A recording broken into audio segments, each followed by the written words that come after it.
Hello दोस्तों, कैसा आप सभी लोग। आई होप आप सभी लोग बहुत बहुत अच्छे होंगे। तो मेरा नाम है आकाश कुमार और स्वागत करता हूं मैं आप सभी के अपने चैनल केयर वेल फार्मा में।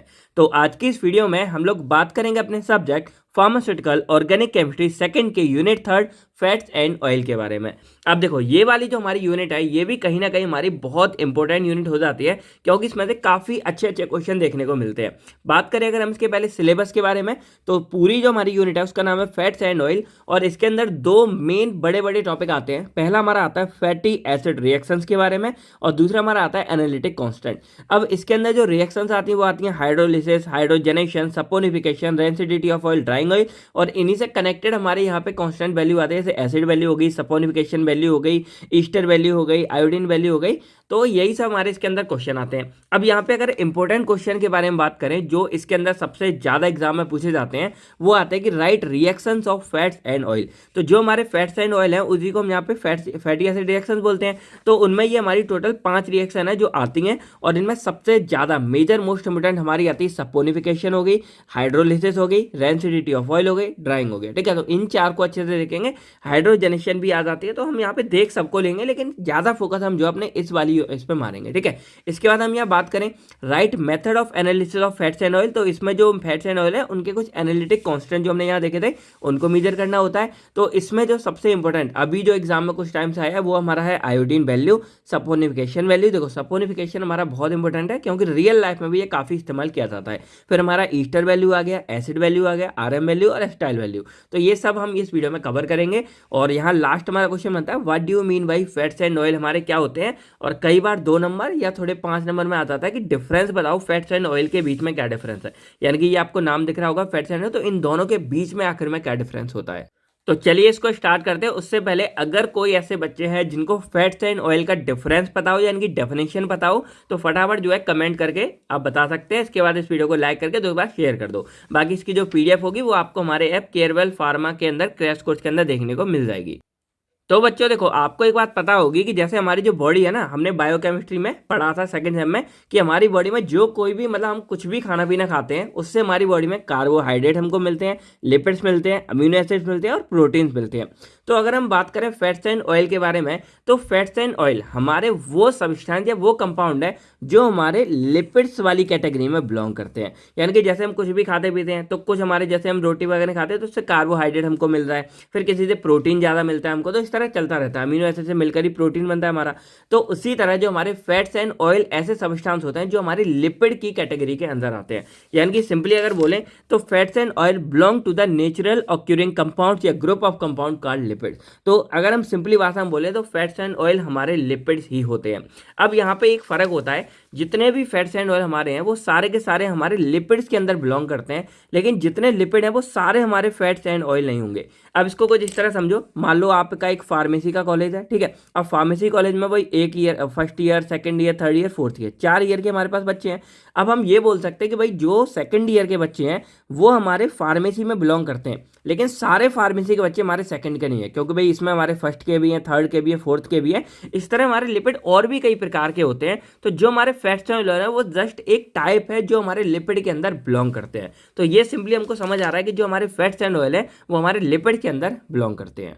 तो अब क्वेश्चन आता है कि भाई फैट्स एंड ऑयल एक्चुअल में है क्या हमारे, ठीक है। तो फैट्स एंड ऑयल के लिए आपको 2 बातें समझना बहुत जरूरी है। एक आपके सामने आता है ग्लिसरॉल, अब यहाँ पे आपको अभी बना के दिखा दूंगा, और एक आपके सामने आते हैं फैटी एसिड, ठीक है। अब फैटी एसिड क्या होते हैं, तो सिंपली अगर मैं यहाँ पे आपको दिखाऊंगा तो जैसे ये जो आपको दिख रहा होगा इसको हम बोलते हैं ग्लिसरॉल। अब ग्लिसरॉल की क्या खासियत होती है कि ये हमारा एक जस्ट मान लो कि एक तरह का एल्कोहल है। अब हमने जब ऑर्गेनिक अगर थोड़ी बहुत आपको पता होगी तो आपको ये पता है कि जो सब्सटेंस हमारे होते हैं, जैसे मान लो हमारे पास CH3 है, अगर इसके आगे हम यहाँ पे OH ग्रुप लगा देते हैं तो ये जो हमारा कंपाउंड बनता है ये हमारा एल्कोहल बनता है। जैसे ये हमारा CH3OH है तो ये हमारा मीथेनॉल हो गया। यही अगर मैं आपको बताता हूँ आगे तो ये हमारा इथेनॉल हो गया, यानी कि 2 कार्बन यहाँ पे लगे हैं, 1 OH लगा है। मैं आपका थोड़ा बेस भी क्लियर करते हुए चल रहा हूँ जिससे आगे आपको कोई दिक्कत ना हो और ये टॉपिक समझने में आपको आसानी होता है। अगर एक बार आप समझ गए तो भाई एग्जाम बहुत आराम से दे दोगे। तो आपको एल्कोहल पता चल गया। अब इसी तरह क्या होता है कि अगर हम यहाँ पे अपना एल्कोहल बचे, जैसे ये हमारा है, अब इसी में हम यहाँ पे ये लगा दें और इधर हम ये लगा दें और इनके साथ हम 3 OH ग्रुप लगा देते हैं, तो ये जो हमारा कंपाउंड बनता है आपको दिख रहा होगा, ये हमारा कहलाता है ग्लिसरॉल। तो ग्लिसरॉल सिंपली हम बोले तो it is a type of alcohol which contain 3 hydroxyl group. तो ये हो गया हमारा सिंपली ग्लिसरॉल हो गया। अब हम बात करते हैं फैटी एसिड के बारे में।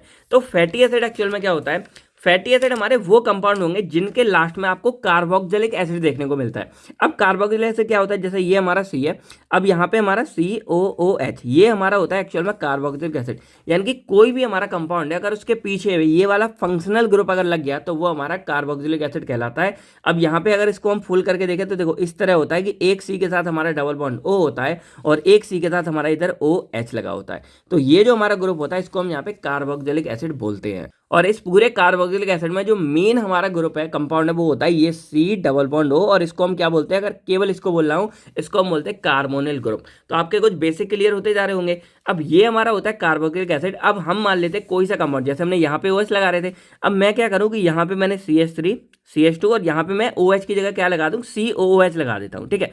तो ये मेरा एक तरह से जो कहलाएगा, ये क्या कहलाएगा, ये कहलाता है फैटी एसिड। अब बोलोगे सर ये फैटी एसिड तो नहीं होगा, ये फैटी एसिड मतलब लास्ट में हमारा COH होना चाहिए, लेकिन फैटी एसिड में क्या खासियत होती है कि ये जो आपको दिख रही होगी ना कार्बन की चेन, ये हमारी लॉन्ग होती है, यानी कि बड़ी होती है। अब बड़े में ऐसा नहीं, यहाँ 2 कार्बन, लगभग हमारे 12 से लेके 20 कार्बन के बीच में हमारे प्रेजेंट होते हैं, और जो ऐसे कंपाउंड होते हैं उनको हम फैटी एसिड बोलते हैं। यानी कि लास्ट में हमारा COOH तो होगा, लेकिन जो इससे पहले हमारे कंपाउंड यहाँ पे लगे होंगे इसमें हमारी लॉन्ग कार्बन की चेन होती है। अब जैसे सिंपली मैं अगर आपको बना के दूंगा तो मान लो CH3 हो गया, CH2 CH2 CH2, और ऐसे करते करते हमारे अब 10-12 क्या बनाए, लास्ट में हमारा CH2 आएगा और उसके बाद यहाँ पे COOH लगा होता। तो ये जो मेरा कंपाउंड बनेगा इसको मैं क्या बोलूंगा, फैटी एसिड बोलूंगा। तो ग्लिसरॉल आपको पता चल गया कि एक टाइप का हमारा कार्बन, मतलब एक टाइप का हमारा एल्कोहल होता है जिसमें हमारा इस तरह का कंपाउंड बना होता है, यहाँ पे CH2OH और यहाँ CH2OH। अब हम बात करें फैटी एसिड के बारे में, तो ये एक तरह का हमारा कार्बोक्सिलिक एसिड होता है जिसमें जो कार्बन की हमारी चेन है वो लगभग लंबी लगी होती है, लॉन्ग है, जिसमें लगभग 12 से 20 हमारे कार्बन अटैच होते हैं।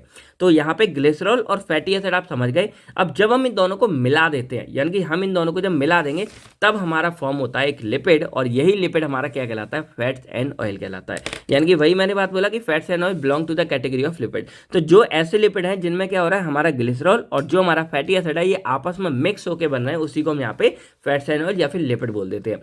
अब यहाँ पे और भी टर्म आते हैं हमारे, क्या क्या आते हैं अगर मैं आपको डिफाइन करूं तो fats and oil are the triesters of glycerol with long chain carboxylic acid. अब जो मैंने आपको बोला कि ये जो ग्लिसरॉल है ये हमने यहाँ देख लिया। अब जब ये ग्लिसरॉल को हम क्या करते हैं, लॉन्ग चेन कार्बोक्सिलिक एसिड को हम क्या बोलते हैं, फैटी एसिड। जब फैटी एसिड के साथ मिला देते हैं जिसमें लगभग 12 से 20 हमारे कार्बन प्रेजेंट होते हैं, तो यही हमारे क्या कहलाता है, ट्राईग्लिसराइड, ट्राईग्लिसरॉल, या इन्हीं को हम फैट्स एंड ऑयल बोल देते हैं। अब ये सारे नाम मैं अभी आपको जस्टिफाई कर दूंगा कि एक्चुअल में ये क्यों आ रही है। तो जैसे ये हमारा ग्लिसरॉल है, ये हमारा फैटी एसिड है। अब ग्लिसरॉल के साथ आप देखोगे कि यहाँ पे क्या है, 3 OH ग्रुप हमारे प्रेजेंट है।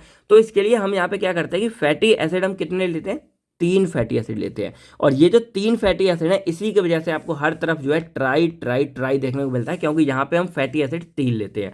अब जब ये 3 फैटी एसिड लेते हैं तब जहाँ ग्लिसरॉल और फैटी एसिड क्या करेंगे, आपस में रिएक्ट करते हैं। अब रिएक्ट कैसे करते हैं, तो ये हमारा ग्लिसरॉल है, OH लगा हुआ है, ये हमारा फैटी एसिड है, और फैटी एसिड में हमारा ग्रुप कौन सा लगा हुआ था, COOH लगा था। और जो COOH है उसको हम इस तरह भी लिख सकते हैं। अब इस तरह जब हम रिप्रेजेंट कर सकते हैं तो हमने क्या किया, अपने जितने भी फैटी एसिड हैं, ये कार्बन की चेन, यहाँ भी आपको इस तरह का साइन मिल रहा है ना, ये हमारा कार्बन की चेन होती है, और इसको हम इसको लाइन फॉर्म बोलते हैं। यानी कि हम इसको लाइन फॉर्म में रिप्रेजेंट कर रहे हैं। इसका सिंपली मतलब क्या है, जैसे मान लो हम अगर क्या करें, CH3 CH2 और CH3 है, तो यहाँ पे हम क्या कर सकते हैं, इसको इस तरह रिप्रेजेंट कर सकते हैं, यानी कि 1 कार्बन 2 कार्बन 3 कार्बन, या इसको आप इस तरह रिप्रेजेंट इस तरह कर सकते हो, 1 कार्बन 2 कार्बन 3 कार्बन।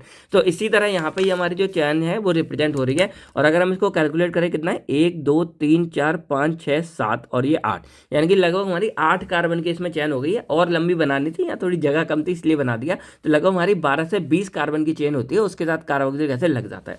अब हम क्या करते हैं कि जब ये रिएक्ट करते हैं तो होता क्या एक्चुअल में, यहाँ पे देखो, ये जो हमारा है इसका ये OH हो गया, और यहाँ पे जो हमारा है इसका ये OH हो गया। तो इस OH में क्या होता है कि अगर मैं थोड़ा और डिटेल्स में आपको दिखाऊंगा तो इस OH में क्या होगा कि जैसे ये OH है, ये H है, तो इनके बीच बॉन्ड ब्रेक होगा, और इस वजह से इधर पार्शियली निगेटिव आ जाता है चार्ज, इधर पार्शियली पॉजिटिव आ जाता है। जस्ट नॉलेज के लिए, आपको इतना कोई डिटेल्स में नहीं करना है। अब इसके बाद जो ये वाला होता है, इसमें जो पूरा OH हमारा यहाँ से टूट जाता है कार्बन से, तो ये टूट गया। अब क्या होगा यहाँ पे कि ये वाला जो हाइड्रोजन हाइड्रोजन है ये हमारा इस वाले OH के साथ मिल जाएगा, और जब ये मिलेगा तो क्या होगा, 2 हाइड्रोजन है, 1 ऑक्सीजन है, तो यहाँ पे क्या है H2O यानी कि H2O यानी कि वाटर की फॉर्म में ये चीज़ हमारी अलग हो जाती है। और जब ये यहाँ से हमारी रिमूव हो जाएगी तो ये ऑक्सीजन और ये कार्बन क्या करेंगे, अनस्टेबल होंगे, तो स्टेबल मिलने के लिए ये कार्बन क्या करेगा, डायरेक्टली इस वाले ऑक्सीजन के साथ मिलकर बॉन्ड बना लेता है। और यहाँ पे हम क्या देख रहे हैं, CH2O, और यहाँ पे क्या होगा, ये डायरेक्ट इस वाले कार्बन से जाके अटैच हो गया और कार्बन पे डबल बॉन्ड हुआ है, बाकी हमारी चेन लगी है। सेम यहाँ पे होगा कि अब ये वाला ऑक्सीजन है तो इसमें भी हमारा ये H2O बाहर निकलेगा, और इधर भी हमारा ये यहाँ इसके साथ यानी कि ये O हमारा इसके साथ जाके जुड़ जाएगा। सेम यहाँ पे होगा, तीसरे में भी ये O हमारा इस वाले कार्बन के साथ जाके जुड़ जाएगा, और इस तरह हमारा ये ट्राई यानी कि 3 हमारे ग्लिसरॉल के साथ, यानी कि मतलब ग्लिसरॉल हमारा एक था लेकिन 3 फैटी एसिड हमारे इसके साथ आके जुड़ जाते हैं। और यहाँ पे हमारे ये हाइड्रोजन 1 निकला, 2 और 3 हमारे पास यहाँ पे हाइड्रोजन भी बाहर निकल जाते हैं। अब ये जो प्रोसेस होती है जिसमें हम ग्लिसरॉल को फैटी एसिड के साथ रिएक्ट करके मिलाते हैं उसको हम ईस्टरिफिकेशन बोलते हैं। क्या बोलते हैं, ईस्टरिफिकेशन बोलते हैं। और ये जो बॉन्ड फॉर्म हो रहा है यहाँ पे ये इसके साथ लग रहा है, तो ये जो हमारा बॉन्ड होता है, ये वाला आपको बॉन्ड दिख रहा होगा, इसको हम ईस्टर बॉन्ड कहते हैं। यही रीजन है कि एक तो हम इसको देखो 1 ईस्टर, 2 ईस्टर, 3 ईस्टर, तो इसलिए हम इसको एक तो ट्राई ईस्टर बोल देते हैं, यानी कि ये ट्राई ईस्टर है, और इस प्रोसेस को हम यहाँ पे ईस्टरिफिकेशन भी बोल देते हैं। तो जो भी नाम है सब आपके सामने है कि भाई ट्राई ईस्टर हमारे फॉर्म हो रहे हैं, ट्राई मतलब ईस्टरिफिकेशन प्रोसेस बोलते हैं। और इसको क्या है, जैसे ये हमारा ग्लिसरॉल है, अब ग्लिसरॉल में हम यहाँ पे इसको हटा के फैटी एसिड जोड़ दे रहे हैं, तो इसी ग्लिसरॉल को हम ग्लिसरैल्डिहाइड बोल देते हैं। क्या बोलते हैं, ग्लिसरैल्डिहाइड। अब यहाँ पे 3 ट्रिपल है इसलिए हम इसको ट्राई ग्लिसरैल्डिहाइड बोल देते हैं। क्या बोलते हैं, ट्राई ग्लिसरैल्डिहाइड बोलते हैं। अब या तो अगर आप ट्राई ग्लिसरॉल बोल दो, या अगर आप मेहनत ना करना चाहो तो इसी को आप ट्राई ग्लिसरॉल भी बोल देते हो। तो आई होप आपका एकदम बेस क्लियर हो गया। कहीं भी कुछ भी आता है, ट्राई ईस्टर क्या होता है, ट्राई ग्लिसराइड क्या होता है, ट्राई ग्लिसरॉल क्या होता है, सारा का सारा कुछ हमारा लिपिड ही कहलाता है। और ये लिपिड हमारे कौन से, फैट एंड ऑयल वाली कैटेगरी के हैं, यानी कि ये वो लिपिड हैं जो फैट्स एंड ऑयल वाले होते हैं। ठीक है, तो ये हमारा पूरा बनकर तैयार होता है। इस तरह हमारे फैट एंड ऑयल यानी कि लिपिड फॉर्म होते हैं, और फैट एंड ऑयल इन्हीं लिपिड के अंदर बिलोंग करते हैं। अब सिंपली अगर मैं यहाँ पे बताऊँ तो फैट्स एंड ऑयल हमारे क्या होते हैं, लिपिड्स होते हैं। और कौन से लिपिड्स होते हैं, हमारे ट्राई ईस्टर या फिर ट्राई ग्लिसराइड्स होते हैं। और इनका मतलब क्या होता है कि हमारा एक ग्लिसरॉल 3 फैटी एसिड के साथ मिलेगा और उसके बाद मिलके हमारे ट्राई ईस्टर या फिर ट्राई ग्लिसराइड बनाता है, और ये हमारे लिपिड्स के अंदर होते हैं, और यही लिपिड हमारे फैट्स एंड ऑयल कहलाते हैं। तो आई होप आपको बिल्कुल ही फैट्स एंड ऑयल का फंडा क्लियर हो गया होगा। बाकी अगर भी अभी भी किसी बच्चे को डाउट होगा तो अभी एक बात क्लियर ये है कि जैसे फैट्स एंड ऑयल होते हैं, तो जो हमारे फैट्स होते हैं उन्हीं को हम अपने घर में जो घी होता है ना, घी को मान लो कि वो हमारा फैट होता है, और जो नॉर्मल तेल होते हैं, रिफाइंड तेल हो गया या सरसों का तेल हो गया जिसका इस्तेमाल आप खाना पकाने में करते हो, उसको आप नॉर्मली ऑयल, क्योंकि भाई उसको ऑयल ही तो बोलते हैं कि भाई ऑयल लेके आओ, हमारा सरसों का तेल लेके आओ, तो उसको हम ऑयल बोलते हैं। तो एक्चुअल में जो फैट्स एंड ऑयल है वो हमारे जो घर में प्रेजेंट होता है ना, वही एक्चुअल में हमारे फैट्स एंड ऑयल होते हैं जिनका आप डेली इस्तेमाल भी करते हो। अब यहाँ पे जो फैट्स एंड ऑयल था इसकी सारी कहानी आपको क्लियर हो गई। अब फैट्स एंड ऑयल में जो मेन हमारा क्या था वो था एक फैटी एसिड। तो हम आगे क्या करेंगे, फैटी एसिड्स के बारे में पढ़ने वाले हैं, क्योंकि जब भी कोई रिएक्शन होती है या कुछ भी फंडा होता है, कुछ टूटना बिखरना होता है, ये जो फैटी एसिड है ना, इसी के साथ सारी प्रॉब्लम होती है, यही यहाँ पे आके जुड़ रहा है, यानी कि सारा का सारा दारोमदार जो है फैटी एसिड पर ही डिपेंड करता है। तो फैटी एसिड के बारे में बात करें तो दीज आर कार्बोक्सिलिक एसिड है हमारे, which contain long aliphatic chain. Aliphatic chain का मतलब क्या है कि ऐसी लंबी चेन है और कार्बन की चेन प्रेजेंट है। अब जनरली देखा जाए तो इसमें 4 से 24 के बीच हमारे कार्बन प्रेजेंट होंगे, लेकिन जो नॉर्मली हमारे फैट्स एंड ऑयल के लिए होते हैं वो हमारे 12 से 20 कार्बन के बीच प्रेजेंट होते हैं। सारी कहानी आपको आगे समझ आएगी। तो अगर एग्जाम्पल देखा जाए तो एक आपको ये दिख रहा होगा जिसको हम लॉरिक एसिड बोलते हैं, और इसके अंदर हमारे लगभग कितने, देखो यहाँ पे हमारे 10 और एक 11 कार्बन की चेन प्रेजेंट है। इसके बाद हमारा कार्बोक्सिलिक एसिड प्रेजेंट होता है। तो ये long chain of carbon present है। इस वाले कार्बन को भी मिला दो तो 12 कार्बन हमारे इसके अंदर प्रेजेंट हो जाते हैं, और इसको हम यहाँ पे क्या बोलते हैं, लॉरिक एसिड बोलते हैं। तो ये हमारी नॉर्मल फैटी एसिड है। और जब ये जो हमारे ये लॉरिक एसिड है, ये हमारे जब क्या करेंगे, ग्लिसरॉल के साथ जाके बाइंड करेंगे, तब जाके ये अपना पूरा कोई मतलब फैट्स एंड ऑयल बनाते हैं। और फैट्स एंड ऑयल का अगर आपको एग्जाम्पल देखना हो तो सिंपल क्या है, कोई ऑलिव ऑयल हो गया, फिर कोकोनट ऑयल हो गया, जो आप कोकोनट ऑयल वही पूरा इस्तेमाल करते होंगे, फिर आपकी ग्लिसरीन हो गई, वीज वैक्स हो गया, जो वैक्स वगैरह आते हैं, या नॉर्मल आप सरसों का तेल भी ले सकते हो। तो ये सारे के सारे हमारे एग्जाम्पल होते हैं फैट्स एंड ऑयल के अंदर। एग्जाम्पल की तो आपको कमी होगी नहीं, घर में देखो नॉर्मल आप एग्जाम्पल लेके आ सकते हो। ठीक है, बटर भी आप एक तरह से इसी के अंदर की कैटेगरी में आता है। अब ये जो हमारे फैटी एसिड है जिनके बारे में अभी हमने पढ़ा कि भाई ये लॉन्ग चेन ऑफ कार्बन की, जिसमें कार्बोक्सिलिक एसिड मिल जाता है, फैटी एसिड बन जाता है, ये मेनली 2 टाइप्स के होते हैं। हमारे कैसे हैं, तो जो सैचुरेटेड दो टाइप्स के होते हैं, एक होता है सैचुरेटेड फैटी एसिड, एक होते हैं अनसैचुरेटेड। अब जो सैचुरेटेड फैटी एसिड हैं ये हमारे वो फैटी एसिड होते हैं जो कंटेन करते हैं सिंगल बॉन्ड को। यानी कि यहाँ पे आपको ये दिख रहे होंगे, तो जो कार्बन की चेन है इसके बीच में यहाँ भी आपको दिख रहा होगा कहीं भी डबल बॉन्ड नहीं है। तो जो सिंगल बॉन्ड को कंटेन करते हैं उसको हम यहाँ पे सैचुरेटेड फैटी एसिड बोलते हैं। एग्जाम्पल हमारा लॉरिक एसिड हो गया या स्टेरिक एसिड हो गया, जो हमने यहाँ पे देख लिया लॉरिक एसिड। अब अनसैचुरेटेड फैटी एसिड के बारे में बात करें तो ये हमारे वो फैटी एसिड होते हैं जिनमें एक या एक से ज़्यादा डबल बॉन्ड प्रेजेंट होगा कार्बन कार्बन के बीच में। जैसे हमारा ये था, तो अगर मैं कहीं भी इस तरह का बनाऊंगा तो मेरे कहीं भी बीच में क्या हो जाएगा, एक डबल बॉन्ड या इधर आ जाए या इधर आ जाए, कहीं भी at least one double bond present होगा। तो जब किसी में एक डबल बॉन्ड प्रेजेंट होता है तो उसी को हम अनसैचुरेटेड बोलते हैं। देखो सैचुरेटेड यहाँ भी मतलब आता है उसमें सिंगल बॉन्ड के बारे में बात होती है, अनसैचुरेटेड वहाँ डबल बॉन्ड के बारे में बात होती है। तो एक या एक से ज़्यादा डबल बॉन्ड प्रेजेंट होंगे कार्बन कार्बन के बीच में, तो उसको हम यहाँ पे अनसैचुरेटेड फैटी एसिड बोल देते हैं। एग्जाम्पल हमारा ओलिक एसिड हो गया, लिनोलेनिक एसिड हो गया या फिर लिनोलेनिक एसिड हो गया। तो ये हमारे कुछ अनसैचुरेटेड फैटी एसिड के एग्जाम्पल हो गए। तो आई होप आपको ये भी फैटी एसिड के बारे में क्लियर हो गया, फैट्स एंड ऑयल के बारे में क्लियर हो गया, कैसे क्या बनता है, ये सारा का सारा फंडा आपका क्लियर हो गया होगा। अब हम थोड़ा बात करते हैं कि what do you mean by fats and oil. हमने ये तो पढ़ लिया क्या कैसे होते हैं, लेकिन इनके आपस में डिफरेंस क्या होता है। तो जब भी ये क्वेश्चन आएगा आपको पहले डेफिनेशन लिख देनी है। तो देखो क्या है, fats and oil are the triesters of long chain of fatty acid with glycerol. यानी कि फैटी एसिड की जो लॉन्ग चेन होती है वो आपस में ईस्टर बॉन्ड के द्वारा ग्लिसरॉल के साथ मिक्स होकर ट्राई ईस्टर फॉर्म करते हैं, उसी को हम फैट्स एंड ऑयल बोलते हैं। अब ये बेसिकली हमारे जो लिपिड्स होते हैं उन्हीं कैटेगरी के अंदर बिलोंग करते हैं। एग्जांपल हमारे ऑलिव ऑयल, कोकोनट ऑयल या बीसवैक्स हो गया। अब इनके डिफरेंस के बारे में अगर बात करें, क्योंकि ये भाई 2 नंबर वगैरह में या वैसे भी आता रहता है, तो अगर हम बात करें फैट्स एंड ऑयल के बारे में जनरली, तो जो फैट्स हमारे होते हैं वो नॉर्मल जो हमारा रूम टेम्परेचर होता है वहाँ पर या तो सॉलिड होंगे या फिर सेमी सॉलिड होंगे। तो अगर आप अपने घी को देखोगे जो आपके घर में रखा होगा, वो या तो आपको सॉलिड मिलेगा यानी कि थोड़ा ठोस होगा, या फिर अगर पिघला हुआ भी होगा तो एकदम तेल जैसा नहीं होता, वो सेमी सॉलिड जैसे पेस्ट वगैरह या ऑइंटमेंट आते हैं उस तरह सेमी सॉलिड फॉर्म में देखने को मिलता है। वहीं बात करें अगर हम अपने ऑयल्स के बारे में, तो ये जनरली लिक्विड्स होते हैं। आप सरसों का तेल देख लो या कोकोनट ऑयल तो चल जम भी जाता है, नॉर्मल देखा जाए तो ये मोस्टली लिक्विड आपको देखने को मिलते हैं रूम टेम्परेचर पे। अब इसका मतलब क्या है कि जो फैट्स है उनका हाइयर मेल्टिंग पॉइंट होता है और ऑयल्स का लोअर होता है। अब देखो मेल्टिंग पॉइंट क्या होता है, जो इनको पिघलाने का काम करता है। अब नॉर्मल रूम टेम्परेचर पे ये फैट हमारे वो पिघल नहीं रहे, इसीलिए तो भाई सॉलिड में, क्योंकि सॉलिड पिघल कर लिक्विड बनता है। लेकिन जो ऑयल्स है वो नॉर्मल रूम टेम्परेचर पे इसका मेल्टिंग पॉइंट कम है, इसलिए वो नॉर्मल रूम टेम्परेचर पे पिघल के रहते हैं और लिक्विड फॉर्म में रहते हैं। अगर आप ध्यान दोगे तो सारा कुछ आपस में कनेक्टेड होता है। फिर यहाँ बात करें तो फैट्स हमारे लेस सॉल्युबल होते हैं वाटर में, यानी कि पानी में ये बिल्कुल ही नहीं घुलते हैं। आप घी को कभी पानी में घोल के देखना, भाई घुलेगा नहीं, आप बहुत दम लगा देना नहीं घुलेगा। और जो तेल हमारे होते हैं, ऑयल्स होते हैं, वो मोर सॉल्युबल होते हैं वाटर में। अब देखो वैसे तो तेल हमारा सॉल्युबल नहीं होता, लेकिन एज कंपेयर टू फैट, क्योंकि हम यहाँ पे इन दोनों के डिफरेंस के बारे में बात कर रहे हैं, तो फैट से ज़्यादा सॉल्युबल होते हैं लेकिन वैसे सॉल्युबल नहीं होते। तो फैट से ज़्यादा क्या होते हैं, ये सॉल्युबल होते हैं। फिर बात करें तो जो फैट्स होते हैं हमारे वो नॉर्मली सैचुरेटेड होते हैं, यानी कि हमने यहाँ बात की तो जो हमारे फैटी एसिड है, क्योंकि भाई ग्लिसरॉल तो सेम है, उसमें तो कोई डबल बॉन्ड होगा नहीं, तो जो डबल और सिंगल बॉन्ड का फंडा है वो हमारे फैटी एसिड में ही आएगा। तो फैटी एसिड में क्या है कि जैसे जो हमारे फैट्स होते हैं वो मोस्टली हमारे सैचुरेटेड फैटी एसिड, यानी कि इनमें मोस्टली सिंगल बॉन्ड प्रेजेंट होता है, और जो हमारे ऑयल्स होते हैं उनमें मोस्टली हमारा क्या होता है, डबल बॉन्ड प्रेजेंट होता है, तो वो टिपिकली अनसैचुरेटेड होते हैं। अब ये कंपलसरी नहीं है, लेकिन मोस्टली हमारा यही सर्कम आपको देखने को मिलेगा। मोस्टली कंडीशन यही होगी कि फैट्स हमारे सैचुरेटेड होंगे यानी कि सिंगल बॉन्ड वाले, और ऑयल्स हमारे अनसैचुरेटेड होंगे यानी कि उसमें एक ना ही डबल बॉन्ड होगा। यही बात आगे लिखी है कि it mostly contain single bond, और इसमें क्या होगा, कंटेन वन और मोर डबल बॉन्ड, यानी कि एटलीस्ट एक डबल बॉन्ड इसमें प्रेजेंट होगा। अब बात करें फैट्स के बारे में, तो ये मोस्टली हमारे एनिमल्स के अंदर हमें देखने को मिलता है, जैसे हमारा मीट हो गया, डेयरी हो गया या फिर एग्स हो गया।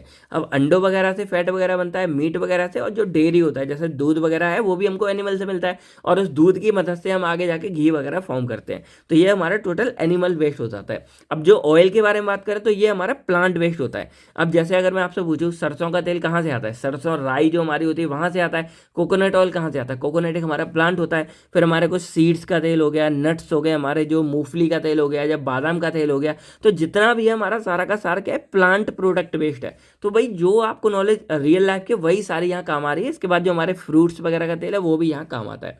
अब बात करें तो जो हमारे फैट्स है वो लॉन्गर सेल्फ लाइफ के होते हैं। अब जैसे नॉर्मल आपने देखा होगा घी को भाई कितने टाइम के लिए भी रख लो वो खराब नहीं होता, घी केवल घी, उसमें कुछ मिक्स वगैरह नहीं होना चाहिए, क्योंकि अगर कुछ पानी वगैरह भी मिक्स हो गया तो माइक्रोब लग जाते हैं। तो केवल जो घी होगा प्योर में वो सेल्फ लाइफ उसकी काफ़ी लंबी होती है। लेकिन जो आपका तेल होता है वो शॉर्टर सेल्फ लाइफ है। अब देखो वैसे शॉर्टर नहीं है, वो भी हमारा भाई अच्छे खासे महीने चलता है, लेकिन एज कंपेयर टू फैट उसकी जो लाइफ है सेल्फ लाइफ वो हमारी शॉर्टर होती है। सेल्फ लाइफ है कि वो कितने टाइम तक स्टेबल रहेगा, हम उसका इस्तेमाल कर सकते हैं, उसकी सेल्फ लाइफ होती है। तो फैट की एज कंपेयर टू मतलब फैट की age compare to liquid oil हमारी ज़्यादा होती है, और बस ठीक है दोनों। अब एग्जांपल बात करें तो जैसे हमारा जो फैट होता है वो हमारा एक तो बटर हो गया, बटर आपने देखा होगा, कोकोनट ऑयल हो गया, और यहाँ पे आप डायरेक्टली जाओ तो हिंदी में घी भी लिख सकते हो, क्योंकि घी को इंग्लिश में घी भी बोलते हैं शायद। फिर हमारा ऑयल देखो तो ऑलिव ऑयल हो गया, सोयाबीन ऑयल हो गया, सरसों का तेल हो गया। तो ये हमारे क्या हो जाते हैं, ऑयल्स हो जाते हैं। बाकी ये जो हमारे फैट्स एंड ऑयल हैं ये नॉर्मली जो बेकिंग इंडस्ट्री होती है, जैसे आप ब्रेड वगैरह बनाते हो, कुकिंग करते हो, खाना पीना बनाते हो, उसमें कुकिंग हो गया। कॉस्मेटिक वगैरह में आपने देखा होगा बटर वगैरह, भाई दूध की मलाई, भाई बहुत कुछ इस्तेमाल किया जाता है। बाकी फार्मास्यूटिकल्स में भी इनका इस्तेमाल किया जाता है। तो फैट्स एंड ऑयल हमारे यहाँ इस्तेमाल किए जाते हैं। बाकी इनकी कुछ प्रॉपर्टीज़ के बारे में बात करूँ, क्योंकि देखो क्वेश्चन आता है थोड़ा तो आपको बल्क देना पड़ेगा। प्रॉपर्टीज़ के बारे में बात करें तो ये हमारे इनसॉल्युबल होते हैं वाटर में, और सॉल्युबल होते हैं ऑर्गेनिक सॉल्वेंट में। देखो तेल भी पानी में नहीं घुलता, लेकिन यहाँ एज कम्पेयर टू फैट तेल हमारा घुल जाता है। लेकिन नॉर्मल देखा जाए तो ये दोनों ही हमारे इनसॉल्युबल होते हैं पानी के अंदर, ऑर्गेनिक सॉल्वेंट में ये डिसॉल्व हो सकते हैं। इसके बाद यहाँ पे 3 फैटी एसिड होते हैं वो हमारे ग्लिसरॉल के साथ अटैच होते हैं। इसकी एक केमिकल प्रॉपर्टीज हो गई। देखने में अपीयरेंस देखा जाए तो very from clear to cloudy, कुछ हमारे एकदम क्लियर दिखते हैं, कुछ हमारे क्लाउडी दिखते हैं। बाकी तो इनका कलर उनके नेचर पे डिपेंड करता है। जैसे सरसों का तेल हमारे उससे आ रहा है वैसा दिखेगा, जो हमारा बादाम का तेल है, जो हमारे मूंगफली का तेल है, वो उसी पे डिपेंड करता है। फिर ये हमारे इनका कलर हो गया तो कलरलेस से येलो कलर के हमारे हो जाते हैं। इसके बाद इनका जो ऑर्डर है यानी कि स्मेल कैसी आएगी, तो न्यूट्रल से स्ट्रॉन्ग आती है, कुछ की बिल्कुल फील ही नहीं होता। उनका जो कुछ कुछ ऐसे होते हैं जिनका स्ट्रॉन्ग ऑर्डर आता है, यानी कि एकदम महक अच्छे से आती है। ऑर्डर मतलब होता है स्मेल कैसी आ रही है, सूंघने में कैसे आपको फील हो रहे हैं। उसके बाद ये कुछ हमारे केमिकल रिएक्शन में भी जाते हैं, जैसे हमारा सपोनिफिकेशन हो गया, हाइड्रोजनेशन हो गया, हाइड्रोलिसिस हो गया। ये सब हमने आगे देखने ही वाले हैं। तो ये थी हमारी कुछ बातें what do you mean by fats and oil के बारे में। तो ये क्वेश्चन भी हमारे यहाँ पे क्लियर होता है। तो अब हम बात करते हैं अपने थर्ड और main important question, right reactions of fats and oil. वैसे तो थर्ड नहीं है, पहला ही क्वेश्चन है, लेकिन हमने यहाँ पे ये पहले कवर कर लिया था क्योंकि भाई ये ज़्यादा जरूरी था, इंट्रो आपको आना जरूरी था। तो अब हमें बात करने की रिएक्शंस हमारी क्या होती हैं फैट्स एंड ऑयल के बारे में। तो पहली बात यह है कि ये जो फैट्स एंड ऑयल की रिएक्शंस है इसको हम फैटी एसिड रिएक्शन भी बोलते हैं। अब क्वेश्चन आएगा सर फैटी एसिड ही क्यों बोल रहे हैं, क्योंकि यहाँ पे ग्लिसरॉल भी है, फैटी एसिड भी है, तो इसको फैटी एसिड रिएक्शन ही क्यों बोलते हैं, क्योंकि यहाँ पे जो एक्चुअल में ये जो पूरा कंपाउंड है हमारा, तो इसके बाद ये कंपाउंड हमारा बन गया। तो इसमें अगर कोई रिएक्शन होगी तो देखो इधर तो हमारा फुल है, तो जो भी रिएक्शन होनी होगी वो हमारी एक तो इस वाले बॉन्ड पर होगी, बाकी इधर होगी, जो हमारे फैटी एसिड्स है उनके साथ ही आके हमारी रिएक्शन फॉर्म होती है। इसीलिए इसको हम फैटी एसिड बोलेंगे, क्योंकि जब भी रिएक्शन होगी जो ग्लिसरॉल है वो तो हमारा एकदम अलग निकल जाएगा। यानी कि देखो जैसे ग्लिसरॉल फैटी एसिड है, तो जब ये मिले तो लिपिड बना, जब इसके ऊपर कोई रिएक्शन होगी, मान लो इसका ब्रेक डाउन होता है, ये फिर से हमारा टूट के इस वाले पार्ट में जाता है, तो अगर कुछ चेंज होना होगा तो वो हमारे इस फैटी एसिड के अंदर होगा, जो ग्लिसरॉल है वो हमारा वैसा ही के वैसा वापस हो जाएगा। इसीलिए इसको हम फैटी एसिड रिएक्शन भी बोलते हैं, क्योंकि जो भी रिएक्शन हमारी परफॉर्म होनी होती है वो हमारी इसी फैटी एसिड के ऊपर होती है, तो इसीलिए इसको फैटी एसिड रिएक्शन बोलते हैं। तो फैट्स एंड ऑयल आता है triglyceride long chain of fatty acid, ये आप लिख देना, सैचुरेटेड अनसैचुरेटेड ये सब हमारे होते हैं। बाकी फैटी एसिड रिएक्शन हमारी वो रिएक्शन होती है जिसमें इन्वॉल्व होता है formation and breaking of chemical bond in fats and oil resulting in the conversion of fatty acid और फॉर्म डिफरेंट मॉलिक्यूल।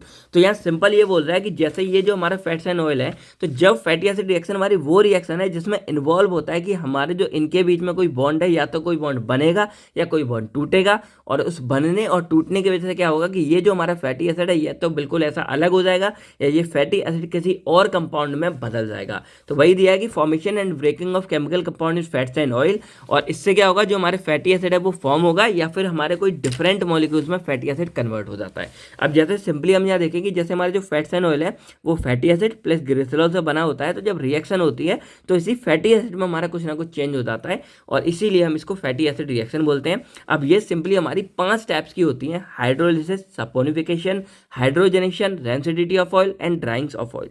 तो वैसे तो सपोनिफिकेशन वाला ज़्यादा इंपॉर्टेंट है, लेकिन हाइड्रोलिसिस से कनेक्टेड होता है, इसलिए हम पहले अपनी हाइड्रोलिसिस के बारे में बात करेंगे। तो अब अगर बात करें हम अपने पहले हाइड्रोलिसिस के बारे में, तो देखो हाइड्रोलिसिस को सिंपली अगर हम देखें तो ये दो वर्ड से मिलकर बना है। पहला हमारा आता है हाइड्रो और दूसरा हमारा होता है लिसिस। अब हाइड्रो का मतलब होता है पानी यानी कि वाटर, और वाटर सिंपली बोले तो H2O। और लिसिस का मतलब क्या होता है, हमारा ब्रेक डाउन होना। यानी कि सिंपली भाषा में अगर हम बोलें तो हाइड्रोलिसिस हमारी एक ऐसी केमिकल रिएक्शन है जिसमें अगर हम किसी भी कंपाउंड में पानी के साथ उसको मतलब ऐड कर देते हैं तो वो कंपाउंड अपने आप को तोड़कर दो या दो से ज़्यादा पार्ट्स में टूट जाता है। तो इसी को हम यहाँ पे हाइड्रोलिसिस बोलते हैं। अब सिंपली देखो हाइड्रोलिसिस आप समझ गए कि ऐसी रिएक्शन है जिसमें कंपाउंड हमारा टूट रहा है यानी कि ब्रेक डाउन हो रहा है उसका। अब यहाँ किसका होगा, तो यहाँ पे हम बात कर रहे हैं अपने जब फैटी एसिड रिएक्शन के बारे में, तो भाई फैट एंड ऑयल के बारे में ही तो करेंगे। तो सिंपली है कि हाइड्रोलिसिस हमारी वो रिएक्शन है जिसमें जब हम अपने फैट्स एंड ऑयल की रिएक्शन कराते हैं तो वो फैट्स एंड ऑयल हमारा टूट कर फिर से हमारा फैटी एसिड और ग्लिसरॉल में कन्वर्ट हो जाता है। किसकी मदद से, पानी की मदद से। और इसी को हम यहाँ पे क्या बोलते हैं, हाइड्रोलिसिस बोलते हैं। तो सिंपली बोलें तो it is a type of fatty acid reaction which involve the cleavage या फिर ब्रेक डाउन ऑफ ट्राइग्लिसराइड जो हमारे फैट्स एंड ऑयल थे into fatty acid and glycerol by using पानी। तो यहाँ पे वही है कि पानी यानी कि वाटर की मदद से हम क्या करें, किसी भी कंपाउंड को यहाँ पे तोड़ सकते हैं, उसका ब्रेक डाउन कर सकते हैं, उसको क्लीवेज कर सकते हैं, और इसीलिए हम इसको क्या बोलते हैं, हाइड्रोलिसिस बोलते हैं। अब यहाँ पे सिंपली और बात की जाए तो यहाँ पे क्या है कि जैसे ये आपको अब रिएक्शन डायरेक्टली देख रहे हो तो ये आपको रिएक्शन दिख रही होगी। अब यहाँ पे हमने ले लिया ये ट्राइग्लिसराइड और इसी को हम क्या बोलते हैं, फैट्स बोलेंगे, या फिर जो भी हमारा फैट्स एंड ऑयल होगा उसको हम यहाँ बोलेंगे। तो जब इसको हम क्या कर रहे हैं कि पानी के साथ रिएक्शन करा रहे हैं 3H2O के साथ, तो हमारा क्या हो रहा है, ये हमारा ग्लिसरॉल बन रहा है, ये हमारा फैटी एसिड बन रहा है। अब अगर आपको याद हो तो जब हमने इसकी ब्रेक डाउन देखी थी, क्या देखी थी, ब्रेक डाउन, तो हमने ये देखा था कि यहाँ पे ग्लिसरॉल और फैटी एसिड है। तो जब ये रिएक्ट कर रहे थे तो इधर का जो फैटी एसिड है उसका OH हमारा, और जो ग्लिसरॉल है इसका सिर्फ H, ये आपस में मिलके -H2O की फॉर्म में हमारा बाहर निकल जा रहा था और ये इसके साथ जुड़ रहा था। अब हम क्या कर रहे हैं कि एक तरह से इस वाली रिएक्शन को रिवर्स कर रहे हैं। हम क्या कर रहे हैं, इसमें H2O को ऐड कर रहे हैं, और जब हम H2O को ऐड करेंगे तो H2O अगर हम इसमें ऐड करते हैं तो दोबारा जो हमारा H होगा वो इस ग्लिसरॉल के इस O के साथ जुड़ जाएगा, और जो हमारा OH बचेगा वो अब इस C के साथ जुड़ जाएगा। तो जैसे ये हमारी रिएक्शन थी और यहाँ पे मान लो कोई भी हमारी कार्बन की चेन लगी हुई है, कोई दिक्कत नहीं है। अब हमारा क्या हो रहा था कि इस वाले जगह से हमारा क्लीवेज होना शुरू हो रहा था। तो अब क्या करेंगे, ये जो हमारा H2O है ये H+ और ये हमारा OH नेगेटिव है। तो अब यहाँ पे क्या होगा कि ये जो H है हमारा ये तो जाके इसके साथ जुड़ जाएगा, और ये जो OH है हमारा ये जाके इधर जुड़ जाएगा, और इसकी वजह से क्या होगा, देखो CH3 ये O के साथ जो हमारा H जुड़ गया वो तो यहाँ पे ये पूरा बन गया, और इस तरह ये 3 क्योंकि देखो 3 है ना, तो ये तीनों के साथ हमारा जुड़ के ग्लिसरॉल हमारा अलग निकल जाता है। अब जो OH इसके 3 बचे थे वो हमारे इधर इधर जुड़ के हमारे देखो बाकी सब सेम है, हमारा यहाँ OH जुड़ जाएगा और 3 हमारे फैटी एसिड अलग से बन के तैयार हो जाते हैं। तो एक्चुअल में सिंपली देखा जाए तो हाइड्रोलिसिस एक तरह से जो हमारा इसका ब्रेकडाउन पहले मतलब हमारे फैट्स एंड ऑयल बना था, जैसे बना था वैसे ही उसको तोड़ने का काम करता है। यहाँ पे हमारा ग्लिसरॉल बन जाता है और एक हमारा फैटी एसिड अलग निकल जाता है। अब देखो ये पानी की मदद से होता है, लेकिन जो ह्यूमन बॉडी है या जो एनिमल बॉडी है उसके अंदर एक एंजाइम पाया जाता है जिसका नाम है लाइपेज। तो लाइपेज जो एंजाइम है ना उसका भी सेम काम है कि लाइपेज भी हमारा तोड़ने का एक तरह से यहाँ पे काम करेगा, और वो यहाँ पे क्या करेगा कि इन दिस रिएक्शन जो हमारा ट्राइग्लिसराइड है वो इजिली हाइड्रोलाइज हो जाता है बाई द एंजाइम का lipase in the digestive tract, जो हमारी एनिमल या ह्यूमन बॉडी की जो डाइजेस्टिव ट्रैक्ट है उसके अंदर, और वो भी हमारा अगेन क्या करेगा, फैटी एसिड और ग्लिसरॉल को देता है। तो वही यहाँ पे हो रहा है कि हमारा जो ये फैट्स एंड ऑयल है वो यहाँ पे ये टूट जाता है। अब ये जरूरी क्यों है, तो देखो जो ह्यूमन बॉडी है वहाँ पे जो मेटाबॉलिक प्रोसेस है, क्योंकि आप लोग जो फैट्स एंड ऑयल खा रहे हो अब वो अगर ऐसा जिंदा रहेगा तो भाई कैसे काम चलेगा, तो उसका ब्रेक डाउन भी होना होता है। तो जब उसका ब्रेक डाउन होगा उसके बाद ही तो उसका डाइजेशन शुरू होगा। इसीलिए हमारा जो डाइजेस्टिव ट्रैक्ट है उसके अंदर जाके क्या होता है कि लाइपेज एंजाइम क्या करेगा, इस फैट्स एंड ऑयल को तोड़कर उसको यहाँ फैटी एसिड और ग्लिसरॉल में करेगा, जो आगे फर्दर जाके हमें क्या करेंगे, टूट के इसके अंदर का न्यूट्रिशन मिलेगा। तो ये फैट्स एंड ऑयल को क्या करते हैं, छोटे पार्ट में टूटते हैं। इसीलिए हाइड्रोलिसिस हमारे लिए एक इंपॉर्टेंट प्रोसेस है और वो यहाँ सारा काम करती है। तो ये रिएक्शन हो गई। अब इसकी अगर इंपॉर्टेंस के बारे में बात करें तो इन ह्यूमन बॉडी जो हाइड्रोलिसिस है वो हमारे ब्रेक करती है फैटी एसिड को भी। देखो ये तो हमारा हो जाता है, उसके बाद जो हमारा फैटी एसिड है वो भी स्मॉलर कंपोनेंट में टूट जाता है, और उसके टूटने की वजह से हमारी बॉडी में एनर्जी का प्रोडक्शन होता है, और बाकी के जो हमारे सेलुलर प्रोसेस है वो यहाँ पे चलती है। और इसके बाद अगर बात करें तो जो इंडस्ट्री वगैरह में क्या होता है कि जो हाइड्रोलिसिस प्रोसेस है उसकी मदद से जो हमारे सोप वगैरह बनते हैं, साबुन जो बनता है, डिटर्जेंट बनता है, बायोफ्यूल्स बनता है, यानी कि जो बायोलॉजिकल प्रोडक्ट है उनके द्वारा हमारी बॉडी में फ्यूल वगैरह जनरेट करते हैं। हमारा खाना वगैरह या जो न्यूट्रिशन वगैरह मिलते हैं वो सब भी हमारे इन्हीं के द्वारा इस्तेमाल की जाती है। तो ये था हमारा पूरा हाइड्रोलिसिस के बारे में, और ये पूरी रिएक्शन आपको दिख गई होगी। ये सारा कुछ आप लिख के आओगे, बाकी लॉन्ग में आता है तो इसकी कहानी भी लिखा होगे, और अगर और लॉन्ग में आता है तो हाइड्रोलिसिस के बाद ही हमारा कनेक्टेड होता है सपोनिफिकेशन के बारे में। तो चलिए अब हम बात करते हैं अपने नेक्स्ट रिएक्शन सपोनिफिकेशन के बारे में। तो अब देखो, अगर हम बात करें सपोनिफिकेशन के बारे में, तो देखो सपोनिफिकेशन में क्या हो रहा है कि हमारा सॉफ्ट फॉर्म, देखो सपोनिफिकेशन का मतलब क्या होता है, यहाँ पे एक टर्म आ रहा आता है सोप और एक टर्म आ रहा है फॉर्मेशन। यानी कि सिंपली देखा जाए तो सपोनिफिकेशन एक हमारी ऐसी प्रोसेस है जिसके अंदर हम अपने साबुन को बना रहे होते हैं। आप बोलोगे ना सर क्या ही बात कर रहे हो, तो हम यहाँ पे सोप का फॉर्मेशन करते हैं, और सोप को ही हम यहाँ पे डिटर्जेंट बोलते हैं। और डिटर्जेंट हमारे क्या करते हैं, बेसिकली हमें क्लीन करने में हेल्प करते हैं। यानी कि अगर हमें कुछ भी साफ सफाई या कुछ भी करना होगा तो हमें इसी डिटर्जेंट की मदद लगती है। और इस डिटर्जेंट को अगर हमें किसी को साफ करना है तो वहां पे हमको साल्ट की रिक्वायरमेंट होती है। अब ये सारे डाउट आपके क्लियर हो जाएंगे अगर अभी आपको समझ नहीं आया होगा। अभी आप सिंपली इतना समझो कि सपोनिफिकेशन हमारी एक ऐसी प्रोसेस है जिसमें हम अपने सोप का फॉर्मेशन करते हैं। सोप मतलब साबुन या जो डिटर्जेंट होते हैं उनको हम बनाते हैं। अब जो डिटर्जेंट होता है उसका बेसिकली काम क्या होता है, उसको भाई साफ सफाई करनी, यानी कि कोई भी जगह को साफ कर देता है। और अगर हमें किसी जगह को साफ करना है तो वहां पे हमको एक साल्ट की रिक्वायरमेंट होती है। अब इसको अगर मैं आपको कनेक्ट करवा दूं तो आप लोग कभी क्या करना है, जैसे जब आपको कोई बर्तन वगैरह घर पे गंदा हो जाए और वो साफ ना हो, या मान लो कहीं पर इवन कहीं पर मान लो जैसे आपकी ये थाली ले लो और उसमें आप एक चम्मच घी रखना और इस घी को बाद में उठा लेना, तो जो घी के स्टैंड, घी के जो दाग लगे होंगे ना वो आपके क्लीन नहीं होंगे नॉर्मल पानी से। अब आप साबुन का इस्तेमाल कर लेते हो, जो हमारा साबुन ही है। अब साबुन का इस्तेमाल ना करने की जगह आप एक बार क्या करना, थोड़ा सा सफ़ेद वाला नमक लेना और वो सफ़ेद नमक को यहाँ पे डालना है इस थाली पे, और उस वाली पूरी जगह पे रगड़ देना, और रगड़ने के बाद आप पानी से धो देना। आप देखोगे कि मोस्टली हद तक हमारा जो साबुन है, जो हमारा सॉरी घी या जो हमारे फैट घी के दाग लगे थे वो हमारे क्लीन हो जाएंगे। तो यहाँ पे हम एक बात समझ रहे हैं कि हमारा जो साल्ट होता है वो एक्चुअल में रिस्पॉन्सिबल होता है इस वाले एक्शन के लिए। तो सपोनिफिकेशन भी कुछ हमारा ऐसा काम करता है कि इसमें हमारा क्या होता है, सोप का फॉर्मेशन होता है, यानी कि एक साल्ट का फॉर्मेशन होता है। अब फिर से वही बात आ गई कि भाई यहाँ पर रिएक्शन जो हम कर रहे हैं वो किसके बीच करेंगे, क्योंकि एक ये रिएक्शन है।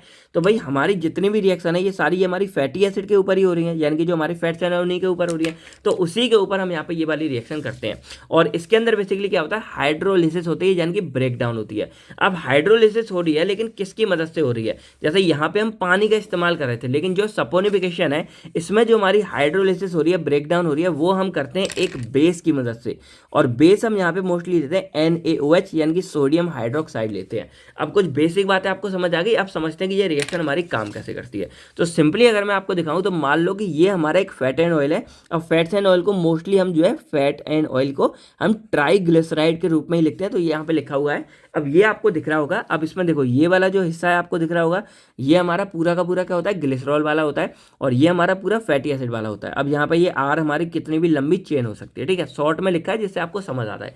अब हम क्या करते हैं कि अगर हमको सपोनिफिकेशन प्रोसेस करनी है तो हम इस्तेमाल करते हैं किसी भी सोडियम मतलब बेस का, तो हम यहाँ पे लेते हैं मोस्टली सोडियम हाइड्रोक्साइड का।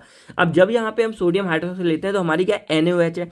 अब ये NaOH में क्या होता है आपको पता होगा सिंपली कि एक हमारा Na पॉजिटिव में टूटता है और यहाँ पे हमारा OH नेगेटिव में टूटता है। अब देखो OH नेगेटिव हमारा सिंपली कहाँ जुड़ जाएगा जाके, तो यहाँ पे जो हमारा ब्रेकडाउन होता है वो हमारा यहाँ की जगह इस वाले O के यहाँ से बॉन्ड से होगा, क्योंकि कार्बन ऑक्सीजन बॉन्ड है, कार्बन ऑक्सीजन बॉन्ड है, तो ये ब्रेकडाउन हमारे यहाँ से होगा। और यहाँ से होके क्या होगा कि ये जो हमारा CH2 है, इसकी जगह जाके हमारा ये जो OH यहाँ से निकला है वो हमारा जाके यहाँ पे जुड़ जाता है। यानी कि जितने हमारे देखो तीन हमारे NaOH है, तो ये तीनों का जो OH होगा वो हमारे इसके साथ इसके साथ इसके साथ जाके जुड़ जाएगा, और इसकी वजह से हमारा फॉर्म होता है ग्लिसरॉल। देखो CH2OH लग गया, इसका CHOH लग गया, CH2OH लग गया। अब ये जो हमारा ऑक्सीजन बचा ये हमारा बचा, अब इस O के साथ आके क्या लगता है, इस O के साथ लग जाता है ये Na आके, तो ये तीन है हमारे, तो एक ON लगे यहाँ आके, एक N लगे यहाँ आके, एक N लगे यहाँ आके, और इसके बाद हमारी रिएक्शन क्या बनती है, देखो RC डबल बॉन्ड O और यहाँ पे हमारा ONA फॉर्म हो गया, ठीक है। तो इस तरह हमारा एक ये फॉर्म हो जाता है। फिर यहाँ पे भी हमारे Na लग जाएगा, ये बन गया, यहाँ पे भी Na लग गया, ये बन जाएगा, तो इधर ग्लिसरॉल बन गया, इधर हमारा Na लग जाता है। अब देखो अगर मैं आपको दिखाऊं, वैसे तो ये न्यूट्रल हो जाते तो कोई चार्ज नहीं लिखा जाएगा, लेकिन अगर हम इसको चार्ज की फॉर्म में लिखें तो ऑक्सीजन के ऊपर हमेशा हमारा नेगेटिव चार्ज होता है, क्योंकि भाई ये इलेक्ट्रोनेगेटिव कंपाउंड है, और इधर हमारा जो Na है ये हमारा पॉजिटिव में टूट रहा है, क्योंकि OH हमारा नेगेटिव में टूट रहा है। तो जब ये पॉजिटिव में टूट रहा है तो ये हमारा इसी नेगेटिव कहा जाता है, इसीलिए ये इसके ऊपर जुड़ भी रहा है जाके, और जब ये जुड़ रहा है तो यहाँ पे क्या है, O नेगेटिव में रहेगा, Na पॉजिटिव में रहेगा। और जहाँ पे Na हमारा इस तरह जुड़ जाता है तो उसको हम कहते हैं साल्ट। तो एक्चुअल में ये हमारा फैटी एसिड ही है, क्योंकि लॉन्ग चेन है और ये कार्बोक्सिलिक एसिड होना चाहिए, लेकिन यहाँ पे क्या है कि Na जुड़ा हुआ है हमारा H की जगह, क्योंकि नॉर्मल हमारा क्या होता है COO और यहाँ पे OH होता है, ये हमारा होता है कार्बोक्सिलिक एसिड, और इधर हमारी लंबी चेन ये जुड़ी हुई है। लेकिन यहाँ पे इस H की जगह हमारा Na लगा हुआ है, इसीलिए हम इसको साल्ट बोलते हैं। और ये कौन सा साल्ट है, हमारा सोडियम साल्ट है। तो अगर हम सिंपली बोलेंगे तो ये हमारा sodium salt of fatty acid हो जाएगा। तो हम नॉर्मली यहाँ पे क्या लिख सकते हैं कि ये हमारा होता है साल्ट ऑफ फैटी एसिड, ये आपको दिख रहा होगा। और ये जो हमारा साल्ट ऑफ फैटी एसिड है इसी को हम यहाँ पे सोप बोलते हैं। मैंने आपको क्या बोला कि हमें अल्टीमेटली लास्ट में क्या करना है, साल्ट को फॉर्म करना होता है, और ये जो हमारा साल्ट फॉर्म हो गया इसी को हम यहाँ पे सोप बोल देते हैं। और जो साल्ट फॉर्म हुआ है वो हम किसका फॉर्म हुआ है, हमने यहाँ पे सोडियम का साल्ट फॉर्म कर लिया है। और ये हमारा जो साल्ट है ये हमारा एक्चुअल में फैटी एसिड का प्रेजेंट होता है, क्योंकि भाई फैट एंड ऑयल में हमारा क्या होता है, फैटी एसिड ही प्रेजेंट होता है। तो जितने भी आपके नॉर्मल जो भी मतलब साबुन वगैरह है वो इसी वाली प्रोसेस से आपके बनते हैं। तो सिंपली बोला जाए तो सपोनिफिकेशन एक हमारी प्रोसेस होती है हाइड्रोलिसिस की। हाइड्रोलिसिस इसलिए क्योंकि देखो यहाँ भी हमारा ब्रेक डाउन हो रहा है, देखो यहाँ भी हमारा क्या ब्रेक डाउन हो रहा है, तो इसलिए हाइड्रोलिसिस बोलते हैं of fats and oil with alkali. अब यहाँ पे विद एल्कली का मतलब क्या होता है, कोई हमारा बेस लेते हैं और बेस में हम मोस्टली यहाँ पे NaOH का यूज कर रहे हैं। तो ये बेस हम NaOH की मदद से इसको रिएक्ट करेंगे, resulting in the formation of soap and glycerol.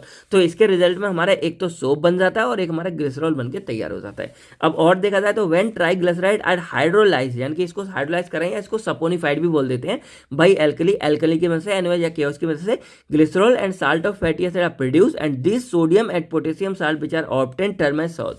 और जो हमारे ये सोडियम साल्ट है, क्योंकि भाई सोडियम लगा हुआ है, या अगर इसमें KOH ले लेते तो हमारे यहाँ पे K जुड़ा होता है तो पोटेशियम साल्ट हो जाता। तो ये जो हमारे साल्ट है इसी को हम यहाँ पे सोप बोलते हैं। देखो बहुत ही सिंपल प्रोसेस है, बहुत ही सिंपल रिएक्शन है।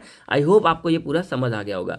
अब यहाँ और बात करें तो when triglyceride react with sodium hydroxide, अब ये जो रिएक्शन है इसी को यहाँ पे लिख दिया है हमने, और कैसे हुआ था ये मैंने पूरा बता दिया। देखो यहाँ पे ये है और ये CH2 था, तो देखो मैं जो मैंने बताया ना यहाँ से ब्रेक डाउन, तो यहाँ से ब्रेक डाउन होगा।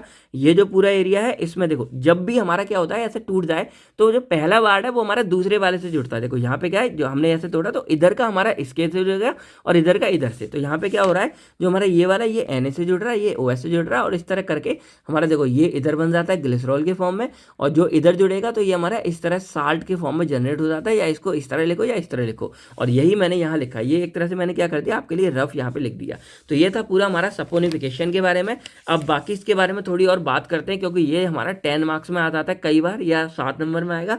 वैसे देखो कभी अगर 10 या 7 में आएगा तो सपोनिफिकेशन हाइड्रोलिसिस इस तरह दो हमारी रिएक्शन एक साथ आ जाती है। तो और बात करें तो in simple formation of soap या salt from fats and oil with alkali is known as saponification की एक और डेफिनेशन हो गई।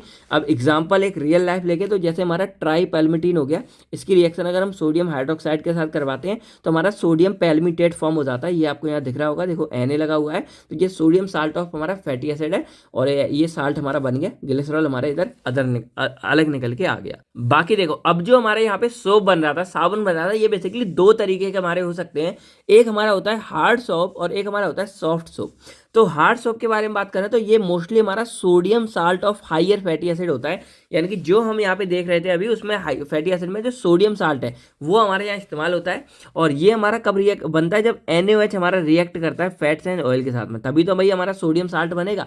एग्जाम्पल सोडियम पैल्मिटेट सोप हो गया, जैसे हमारा ये हो गया, ये हमारा कॉमन सोप बार जो नॉर्मली हमारे होते हैं। अब ये पानी में हमारे कम सोल्यूबल होते हैं, ये हाई क्लींजिंग एबिलिटी, इनको साफ करने की ज़्यादा क्षमता होती है। ये थोड़े हार्ड होते हैं और ब्रिटल टेक्सचर होता है, थोड़े कड़क एक तरह से होते हैं, और ये हमारे नॉर्मली डिटर्जेंट की तरह इस्तेमाल होते हैं, इंडस्ट्रियल क्लीनिंग प्रोडक्ट में इस्तेमाल होते हैं। यानी कि जो एक तरह से मान लो कि हार्ड सोप हमारे कपड़े धोने वाले साबुन होते हैं, जो थोड़े से हार्ड होते हैं, ब्रिटल होते हैं, आप लोगों ने देखा होगा, थोड़े ठोस होते हैं, और पानी में अगर रखोगे तो एकदम घुलते नहीं है, उनको थोड़ा टाइम लगता है घुलने में, लेकिन उनमें साफ करने की क्षमता हमारी अच्छी खासी होती है, और इंडस्ट्री वगैरह में भी काफ़ी इस्तेमाल किए जाते हैं। तो इसके बाद हम बात करें सेकंड हमारे सॉफ्ट सोप के बारे में, तो ये मोस्टली हमारे पोटेशियम साल्ट होते हैं। यानी कि हम जब रिएक्ट करा रहे थे यहाँ पे, तो हम इस NaOH की जगह अगर KOH का इस्तेमाल करते हैं तो हमारा ये सॉफ्ट सोप बनेगा, और इसमें बेसिकली QH हमारा रिएक्ट किया जाता है फैट्स एंड ऑयल के साथ में। एग्जाम्पल जैसे हमारा पोटेशियम ओलिएट सोप हो गया, पोटेशियम मतलब K इस्तेमाल करेंगे, सेमी सॉलिड, और ये हमारा मतलब सेमी सॉलिड और पेस्ट की फॉर्म में प्रेजेंट होता है। जैसे ये हमारा हार्ड एंड ब्रिटल था, ये हमारा सेमी सॉलिड पेस्ट में होगा, इसीलिए हमारा soft and gel type texture होता है, जैसे हमारे बॉडी वॉश होते हैं और वैसी चीज़ें आती हैं, ये हो गया। फिर हाई सॉल्युबिलिटी इन वाटर, ये पानी में काफ़ी डिजॉल्व होते हैं, इनमें धोने की क्षमता कम होती है, उसके मुकाबले कम होती है। और ये हमारे मोस्टली पर्सनल केयर प्रोडक्ट में इस्तेमाल किया जाता है, जैसे हमारे हाथ धोने वाले साबुन या नहाने वाले। अब जैसे जब हम नहाते धोते हैं तो वो साबुन आपने देखा होगा सॉफ्ट होता है, इतना कोई कड़क नहीं होता। जैसे ये जो कपड़े धोने वाला साबुन होता है, इसको तो किसी के सर पे मार दो सर फट जाएगा भाई, लेकिन इससे इतना बड़ा नुकसान नहीं होता। तो ये हमारे सॉफ्ट होते हैं। अब आप इसको पानी में लेते हो तो भाई इससे बहुत ज़्यादा झाग बनता है। आप घड़ी जो पहले धोते थे या रिन साबुन कोई भी ले लो, उससे इतना झाग नहीं बनेगा, जबकि इससे बनेगा। तो इनमें क्या है कि हाई मतलब सॉल्युबिलिटी होती है, पानी में जल्दी डिजॉल्व होते हैं, बॉडी पे अच्छे से जाते हैं और अच्छे से पूरा क्लीन करते हैं। तो ये मोस्टली बॉडी वगैरह के लिए होता है, ये कपड़े कपड़े धोने के लिए होता है। तो ये धोने के लिए है। और ये मोस्टली अगर मैं यहाँ लिख दूँ तो फॉर बाथिंग, यानी कि ये मेनली नहाने के लिए होता है। ठीक है, तो ये हो गया हमारा सॉफ्ट सोप और हार्ड सोप के बारे में। बाकी इसके कुछ इंपॉर्टेंट या एप्लीकेशन के बारे में बात करें तो it is use in the production of soap, साबुन बनाने में इस्तेमाल करते हैं, डिटर्जेंट बनाने में, पर्सनल केयर के लिए। फिर इसकी इंपॉर्टेंस और इंडस्ट्री या फार्मास्यूटिकल्स में होती है। ये जो हमारे होते हैं ये डिटर्जेंट की तरह इस्तेमाल करते हैं, क्लीनिंग एबिलिटी की मदद से, क्लीनिंग एबिलिटी के लिए यानी कि गंदगी को बाहर निकालने के लिए, फोमिंग एबिलिटी कहीं झाग वगैरह बनाते हैं, इमल्सिफिकेशन में भी इसका इस्तेमाल करते हैं। यानी कि कभी आप करके देखना, तेल लेना, पानी लेना, उसमें आप थोड़ा सर्फ डालोगे तो वो मिक्स हो जाएगा। फिर एग्जांपल जैसे जिंक सॉप हो गया, ये हमारा टॉल्कम पाउडर में इस्तेमाल किया जाता है। सोडियम लोरियल सल्फेट होते हैं, ये आपके प्रोड्यूस होते हैं बाथिंग या फिर वॉशिंग सोप में। तो आई होप आपको सपोनिफिकेशन भी इजीली समझ आ गया होगा। अब हम नेक्स्ट बात करते हैं हाइड्रोजनेशन के बारे में। तो अगर सिंपली हाइड्रोजनेशन को भी देखो तो इसमें भी क्या आ रहा है ना, हाइड्रो प्लस जेनेशन आ रहा है, यानी कि एक तरह से जनरेट होने की कुछ बात हो रही है। और किसकी मदद से? हाइड्रोजन। तो यहाँ पे पूरा H2O नहीं, हम सिर्फ हाइड्रोजन लेते हैं, तो यहाँ पे क्या H2। यानी कि सिंपली देखो, आपको एक बात सिंपली पता होनी चाहिए, जैसे जो हमारे फैट्स एंड ऑयल है ये दो तरीके के होते हैं, एक होता है हमारा अनसैचुरेटेड, एक होता है सैचुरेटेड। अब जो अनसैचुरेटेड होता है ना, इसमें क्या होता है कि जो हमारे फैटी एसिड हम इस्तेमाल करते हैं, फैटी एसिड बेस्ड ग्लिसरॉल होते हैं, तो जो फैटी एसिड हम इस्तेमाल करते हैं वो डबल बॉन्ड वाले होते हैं, और जो सैचुरेटेड होते हैं उसमें जो फैटी एसिड इस्तेमाल करते हैं वो हमारे सिंगल बॉन्ड वाले होते हैं। अब आपको ये बात पता है कि जो डबल बॉन्ड वाले अनसैचुरेटेड फैटी एसिड है ये हमारी बॉडी के लिए थोड़े नुकसानदायक होते हैं। अब अगर मैं इसका एग्जांपल बताऊं तो जैसे जो हमारे ऑयल होते हैं, आप लोगों ने देखा होगा ऑयल मोस्टली हमारे अनसैचुरेटेड होते हैं, और जो हमारे सैचुरेटेड है वो मोस्टली फैट होता है, यानी कि घी होता है। अब हम लोग ये मतलब रियल लाइफ में भी हमारे घर वाले, दादी मम्मी सब बोलते हैं कि भाई घी जितना मर्जी खा लो, लेकिन तेल का थोड़ा कम इस्तेमाल करना चाहिए। आपने सुना होगा तेल का जितना कम इस्तेमाल करो वो आपकी बॉडी के लिए हेल्पफुल है, क्योंकि घी हमारा मोस्टली जो हमारा घी होता है वो सिंगल बॉन्डेड फैटी एसिड से मिलकर बना होता है, इसीलिए वो हमारी बॉडी के लिए इतना नुकसानदायक नहीं होता है। जबकि जो हमारा ऑयल होता है उसमें डबल बॉन्ड वाले फैटी एसिड प्रेजेंट होते हैं, इसलिए वो हमारी बॉडी के लिए नुकसानदायक होता है। तो यहाँ पे सिंपली अगर मैं आपको बताऊं तो हाइड्रोजनेशन एक हमारी ऐसी प्रोसेस है जिसमें हम क्या करते हैं कि अपने ये जो अनसैचुरेटेड वाले फैट्स एंड ऑयल है इसको हम कन्वर्ट कर देते हैं सैचुरेटेड फैट एंड ऑयल में। ठीक है, अब आप ये मत करने लग जाना अब ये होता कैसे है। तो इसमें हम क्या करते हैं, मोस्टली हाइड्रोजन को ऐड कर देते हैं, और अगर हम हाइड्रोजन को ऐड कर देंगे तो हमारा जो अनसैचुरेटेड वाला डबल फैटी अनसैचुरेटेड वाला जो फैट्स एंड ऑयल है वो सैचुरेटेड में चला जाता है। अब ये मत करने लगना कि घर में आप क्या करना, सरसों का तेल लेना और उसमें हाइड्रोजन पूरी डालना शुरू कर देना, हाइड्रोजन गैस, और बोलना सर अब ये घी बन जाएगा। तो ऐसा नहीं होगा, ये हमारा बनते टाइम में मतलब केमिकल प्रोसेस से पूरा किया जाता है। अब इसके पीछे मैकेनिज्म क्या है भाई, आखिर ये काम कैसे करता है। तो सिंपली अगर मैं आपको दिखाऊं, जैसे मान लो मेरे पास ये रिएक्शन है CH2, अब यहाँ पे डबल बॉन्ड CH2, अब इसमें क्या है, कार्बन है, दो हाइड्रोजन लगे, डबल बॉन्ड C, कार्बन है, दो हाइड्रोजन लगे। ठीक है, अब यहाँ पे क्या है कि अगर मैं क्या करूँ, यहाँ पे और हाइड्रोजन ऐड कर दूं, मैंने क्या किया H2 का एडिशन कर दिया, तो जब H2 इसमें ऐड होने आएगा तो इस दोनों कार्बन के पास जुड़ेगा। तो जब इधर हमारा एक H जुड़ रहा है आगे, इधर हमारा ये दूसरा H जुड़ रहा है, तो अब यहाँ पे देखो कार्बन के पास 4 वैलेंसी होनी चाहिए, लेकिन यहाँ पे क्या होगा, 1 2 है, 3 है, 1 2 3 है, लेकिन यहाँ पे 4 की जगह क्या है 5 और 6 हो रही है। तो वो क्या करेगा, जो हाइड्रोजन यहाँ जुड़ेगा वो इस डबल बॉन्ड को यहाँ से हटा देगा, और डबल बॉन्ड हटा देगा तो यहाँ पे ये जुड़ेगा, तो यहाँ सिंगल बॉन्ड हो जाएगा। और अब अगर बैलेंस देखोगे 1 2 3 4, 1 2 3 4, यानी कि दोनों कार्बन के पास से 4 वैलेंसी बची है। तो यहाँ पे सिंपली हो क्या रहा है, मैं मतलब आपको समझाना क्या चाह रहा हूँ कि जब हम क्या कर रहे हैं कि डबल बॉन्ड में हाइड्रोजन को ऐड कर रहे हैं, तो वो डबल बॉन्ड उसके डबल बॉन्ड को हटाकर खुद यानी कि उस डबल बॉन्ड की जगह खुद यहाँ पे जाके ऐड हो जाता है। इसकी वजह से एक तो उसकी डबल बॉन्ड हट जाता है और उसकी जो बैलेंसी है वो भी पूरी हो जाती है, और हाइड्रोजन हमारा ऐड हो जाता है। तो यहाँ पे सिंपली क्या हो रहा है कि जैसे ये अनसैचुरेटेड जो हमारा फैट्स एंड ऑयल है इसमें हम हाइड्रोजन ऐड कर रहे हैं, और जब ये हम ऐड करेंगे तो जितने भी डबल बॉन्ड होंगे उन डबल बॉन्ड को हटाकर हमारा जो हाइड्रोजन है वो खुद उनकी जगह जाके जुड़ जाता है, और इससे हमारे जब डबल बॉन्ड खत्म हो जाता है तो वही कंपाउंड हमारा सैचुरेटेड में कन्वर्ट हो जाता है।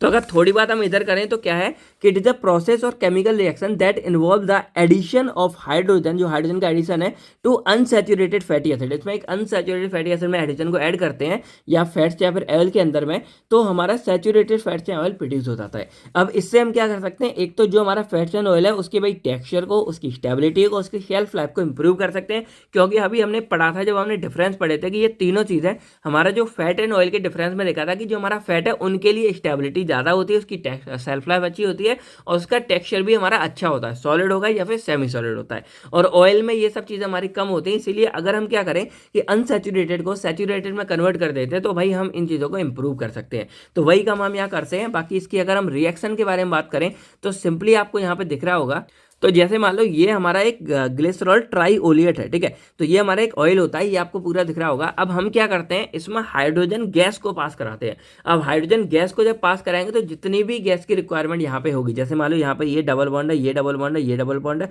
देखो ये अलग बात है, ये जो आपको दिख रहा है, अब ये मत कहना ये डबल बॉन्ड है, कार्बन कार्बन के बीच में जो डबल बॉन्ड होगा, क्योंकि ये तो भाई हमारा पूरा कार्बोक्सिलिक एसिड है ना, तो ये तो सेम रहेगा।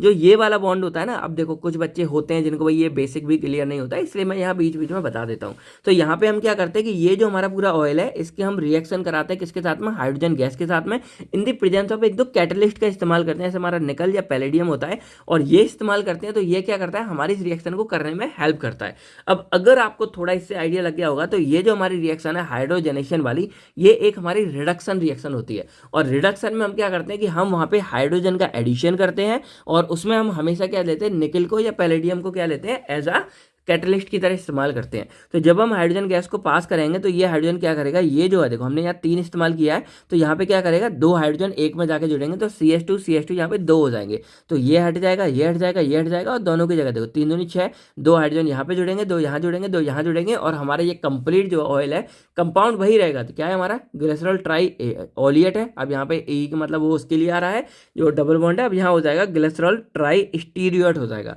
तो ऑलिएट से हमारा क्या हो जाएगा, स्टीरिएट हो जाएगा। और जो ऑलिएट है वो हमारा बेसिकली डबल बॉन्ड के लिए होता है। जैसे जब हमने यहाँ पे भी देखा था तो देखो ये आपको जो दिख रहा होगा, इसमें सैचुरेटेड जो हमारा उसमें स्टेरिक एसिड आता है, अनसैचुरेटेड में ऑलिएट आता है, क्योंकि इसमें हमारा ऑलिएट होता है, इसमें हमारा स्टेरेट होता है।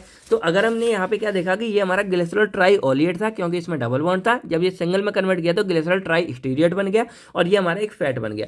तो इस तरह हम यहाँ पे डबल बॉन्ड वाले अनसैचुरेटेड कंपाउंड को सैचुरेटेड में कन्वर्ट कर सकते हैं। बाकी इसका इंपॉर्टेंस वगैरह क्या है, तो it is used to improve shelf life, हम इंप्रूव कर सकते हैं इससे, और हम अपने जो भी कंपाउंड है उसको ऑक्सीडेशन या इन सब चीज़ों से थोड़ा बचा सकते हैं। इसके बाद it increase the stability of fats and oil, fats and oil की स्टेबिलिटी को इंक्रीज कर देगा।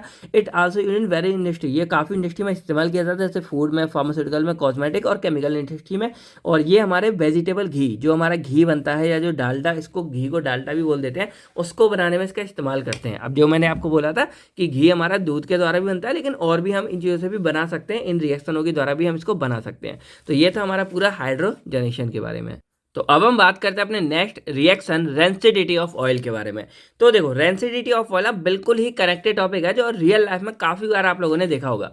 अब इसका मान लो कि एक बार की बात है, मतलब जो घी वगैरह इस्तेमाल करते हैं ना हम रोटी लगाने के लिए, उसको हम यूज़ कर रहे थे।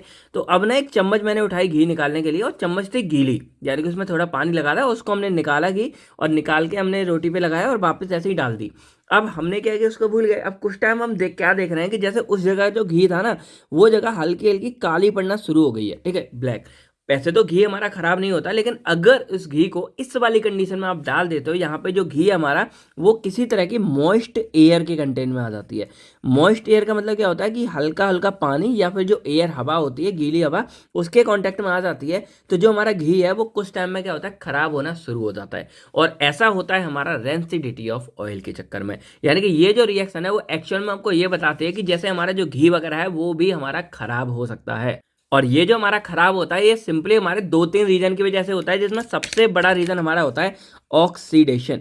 यानी कि जैसे जब एनवायरनमेंट से कोई मॉइस्ट हवा हमारी आती है गिली, तो कहीं पे तो हमारा जो एक्स्ट्रा ऑक्सीजन होता है ना वो हमारा यहाँ पे पहुंच जाता है। और जब ऑक्सीजन पहुंच जाता है तो वो हमारा क्या करेगा, इसके कंपाउंड के साथ रिएक्ट करके हमारे इस पूरे कंपाउंड को डैमेज कर सकता है, खराब कर सकता है, और हमारा जो घी है वो खराब हो सकता है। और अगर वो खराब हो गया तो उसमें से स्मेल आना शुरू हो जाती है, और उसी को हम यहाँ पर रेंसिडिटी ऑफ ऑयल बोल देते हैं। तो सिंपली देखा जाए कि एक हमारी ये ऐसी प्रोसेस है जो हमारी फैट्स एंड ऑयल के अंदर ऑकर्स होती है, मेनली ऑयल्स के अंदर, इन विच जो हमारे फैट्स एंड ऑयल है वो स्पॉइल्ड हो जाते हैं या फिर डिग्रेड हो जाते हैं, यानी कि वो खराब हो जाते हैं या बिल्कुल ही मतलब बदबू वगैरह हो जाती है ड्यू टू ऑक्सीडेशन, किसी ऑक्सीडेशन की वजह से, या हाइड्रोलिसिस की वजह से, या फिर अदर केमिकल रिएक्शंस की वजह से। तो यहाँ सिंपली है कि when fats and oil are left expose to moist air, यानी कि जब हम अपने फैट एंड ऑयल को मॉइस्ट एयर, खुली हवा में छोड़ देते हैं, या किसी इसके अलावा और भी कंडीशन होती हैं, कोई हैवी लाइट में या फिर हवा के कांटेक्ट में, या फिर कोई बैक्टीरियल इन्फेक्शन हो गया, तो उसमें एक फाउल स्मेल, यानी कि एक गंदी वाली स्मेल, फाउल टेस्ट, कड़वा कड़वापन, और ऑफ फ्लेवर, यानी कि एकदम उसका जो फ्लेवर है घी का वही बदल जाता है, या ऑफ ऑर्डर हो सकता है, ये हमारे स्मेल से कनेक्टेड हो गया, या फिर एक रेंसिड स्मेल होती है, जो एक गंदी वाली स्मेल होती है, वो सब आ सकती है। और अगर ऐसा कुछ होता है, इसका मतलब क्या है कि हमारा वो घी खराब हो चुका है, और इसी खराब होने की प्रोसेस को, घी या तेल के खराब होने की प्रोसेस को हम यहाँ पर रेंसिडिटी ऑफ ऑयल बोल देते हैं। अब ये हमारी बेसिकली 3 टाइप्स की होती है। अब ये तो 3 टाइप है, इससे पहले हम बात करते हैं रिएक्शन के बारे में कि एक्चुअल में ये हो क्यों रहा है और इसके पीछे का कारण क्या होता है। तो जैसे हमारे फैट्स एंड ऑयल हम ले लेते हैं, तो हमने यहाँ पे ट्राइग्लिसराइड ले लिया।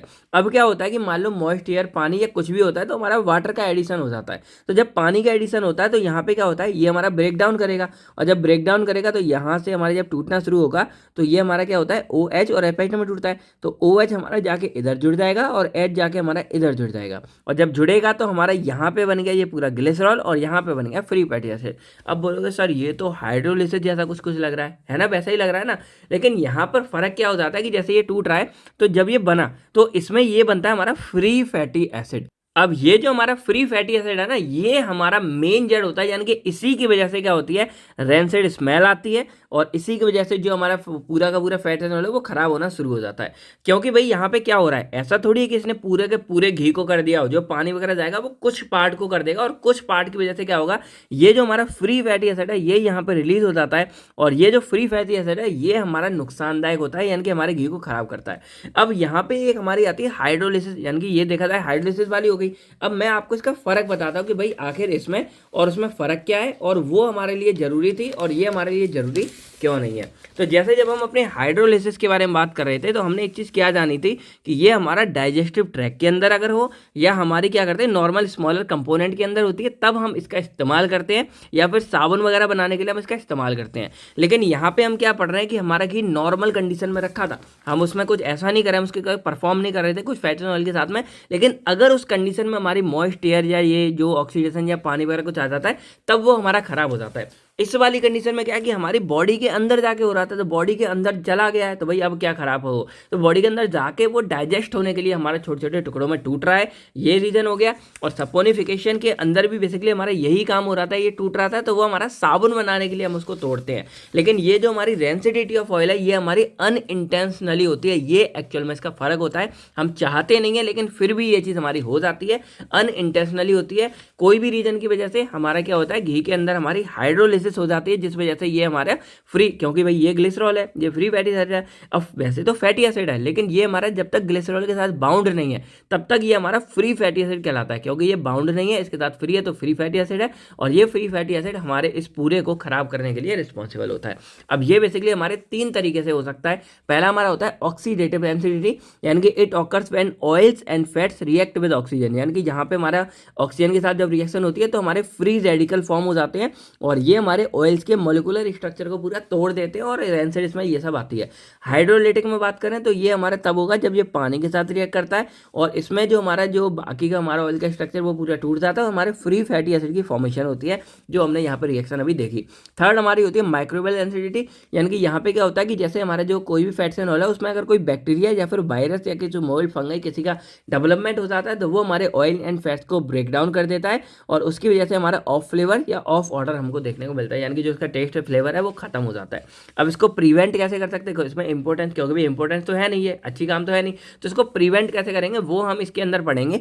तो इसमें हम क्या कर सकते हैं, जो हम ऑयल और फैट को स्टोर करेंगे वो एक तो हम कूल जगह पे करें, उसके बाद ड्राई प्लेस पे, ये बहुत इंपॉर्टेंट है कि भाई ड्राई होनी चाहिए, सूखी जगह होनी चाहिए। फिर जो लाइट और हीट होती है उससे भी हम इसको थोड़ा सा दूर रखेंगे।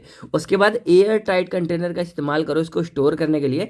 नॉर्मली हम घी वगैरह रखते हैं तो उसको कस के या बंद करके रखते हैं, अगर बंद करके रखेंगे हमारे लिए वो ज़्यादा सेफ है। और इसके बाद जब कुछ बनाता है तो उसमें एज अ यूज एंटीऑक्सीडेंट का भी इस्तेमाल कर सकते हैं, जो हमारा BHA होता है, कोई भी हम इस्तेमाल कर सकते हैं जिससे हमारी जो ऑक्सीडेशन है पहला वाला था वो हमारे इसमें प्रिवेंट रहे। तो ये थी हमारी रेंसिडिटी ऑफ क्या होता है, कैसे खराब होना और इसको कैसे प्रिवेंट कर सकते हैं, ये भी आप यहाँ पे समझ गए होंगे। तो अब अगर बात करें हम अपने लास्ट ड्राइंग्स ऑफ ऑयल के बारे में, लास्ट मतलब रिएक्शन के बारे में, तो देखो ड्राइंग ऑयल एक्चुअल में क्या होते हैं। तो जैसे आप लोगों ने पेंट वगैरह का भी देखा होगा, जो पेंट वगैरह करते हैं तो वो कहते हैं ना भाई ये चमकदार वाला पेंट है ये, तो उन पेंट में हम कुछ ऐसे ऑयल का इस्तेमाल करते हैं, क्योंकि ऑयल में क्या होती है, सिंपली चमक होती है, और इस चमक का इस्तेमाल करके हम अपने पेंट को थोड़ा शाइनिंग कर सकते हैं। अब बचपन में कभी आपने वो किया होगा ना, जब हम स्कूल जाते थे तो काले जूते हमारे जो होते थे, तो भाई उनको कौन पॉलिश मारे होती नहीं थी भाई, पॉलिश क्या ही बताएं। तो हम क्या करते थे, 2-3 सरसों के तेल की बूंद उस पर लगाई और पूरे पर रगड़ दिया, और उससे हमारे जो शूज थे वो एकदम चमक धमक वाले हो जाते थे। पर उसका एक ये ड्रॉबैक था कि जो मिट्टी थी ना वो आके बहुत चिपकती थी, और जो भी हो भाई जूते तो चमक जाते थे ना।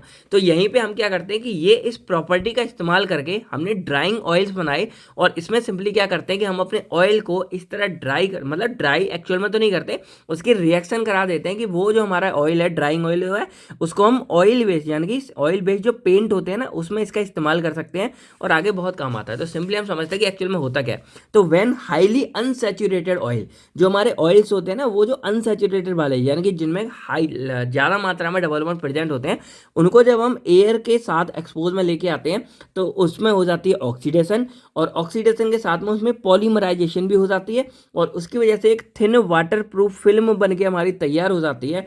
और उसी पूरे प्रोसेस को हम यहाँ पे क्या बोल देते हैं, ड्राइंग बोल देते हैं। और जो ऑयल, जिस ऑयल के साथ ये सारा कारनामा हुआ, यानी कि उसमें ऑक्सीडेशन हुई, पॉलीमराइजेशन हुई, थिन वाटर फॉर्म फिल्म बन गई, उसी को हम यहाँ पे ड्राइंग ऑयल बोल देते हैं। अब इसकी रिएक्शन के बारे में बात करें तो ये इन्वॉल्व करता है हमारा oxidation of oils fatty acid, जो हमारा फैटी एसिड ऑयल वाला होता है उसको, which form free radical when expose to air. और जब वो एयर के उसमें जाता है तो फ्री रेडिकल फॉर्म होते हैं। देन ये जो हमारे फ्री रेडिकल होते हैं ये रिएक्ट करते हैं ऑक्सीजन के साथ में, और उसके बाद हमारा हाइड्रो पेरोक्साइड बन जाता है, और जो आगे डिकम्पोज हो जाता है aldehyde and other volatile component के रूप में। और यही एल्डिहाइड क्या करते हैं, आपस में एक दूसरे के साथ रिएक्ट कर करके हमारी एक पॉलीमराइड की फिल्म बन जाती है, और जो हमारी बाद में हार्ड और ड्राई हो जाती है। और वही पेंट आखिर में जो आपका दीवारों पे देखने को मिलता होगा, डार्क वाला जो पेंट होता है जो दरवाजों वगैरह पे होता है, वो आपको देखने को मिल जाता है। अब जैसे सिंपली देखा जाए तो मान लो हमारा एक सब्सटेंस है, लिनोनिएट फ्रेगमेंट है, जो इस तरह ये मतलब कंटिन्यूस हमारा ऐसे ऐसे ऐसे हमारा चलता रहेगा। इसमें देखो यहीं पे डबल बॉन्ड है, तो इस तरह हमारे काफी डबल बॉन्ड प्रेजेंट होते हैं। तो ये हमारा हो गया एक हाईली अनसैचुरेटेड ऑयल हो गया।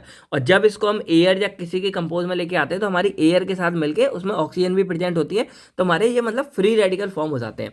और फ्री रेडिकल हमारे क्या करते हैं, इस ऑक्सीजन के साथ मिलके हाइड्रो पेरोक्साइड फॉर्म करेंगे, यानी कि इस तरह इस कंपाउंड में ऑक्सीजन ये पूरा H2 मतलब H और ये OH हमारे यहाँ पे लगना शुरू हो जाता है। तो ये हाइड्रो पेरोक्साइड बन गया, और जब हाइड्रो पेरोक्साइड बन जाता है तो ये आगे डिकम्पोज करके एल्डिहाइड वगैरह फॉर्म करेगा, और उसके बाद इसमें होती है पॉलीमराइजेशन, यानी कि एल्डिहाइड वगैरह बनेगा और वो आपस में रिएक्ट करेंगे, पॉलीमराइज होगा।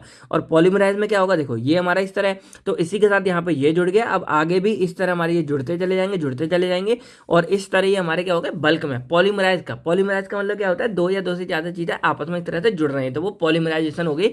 और इस तरह जुड़ते जुड़ते हमारी एक ड्राइंग ऑयल प्रोसेस तैयार हो जाती है, cross link unit in a polymerise. अब देखो इसकी रिएक्शन थोड़ी अटपटी आपको लग रही होगी, तो आपको इसी तरह ये याद कर लेना।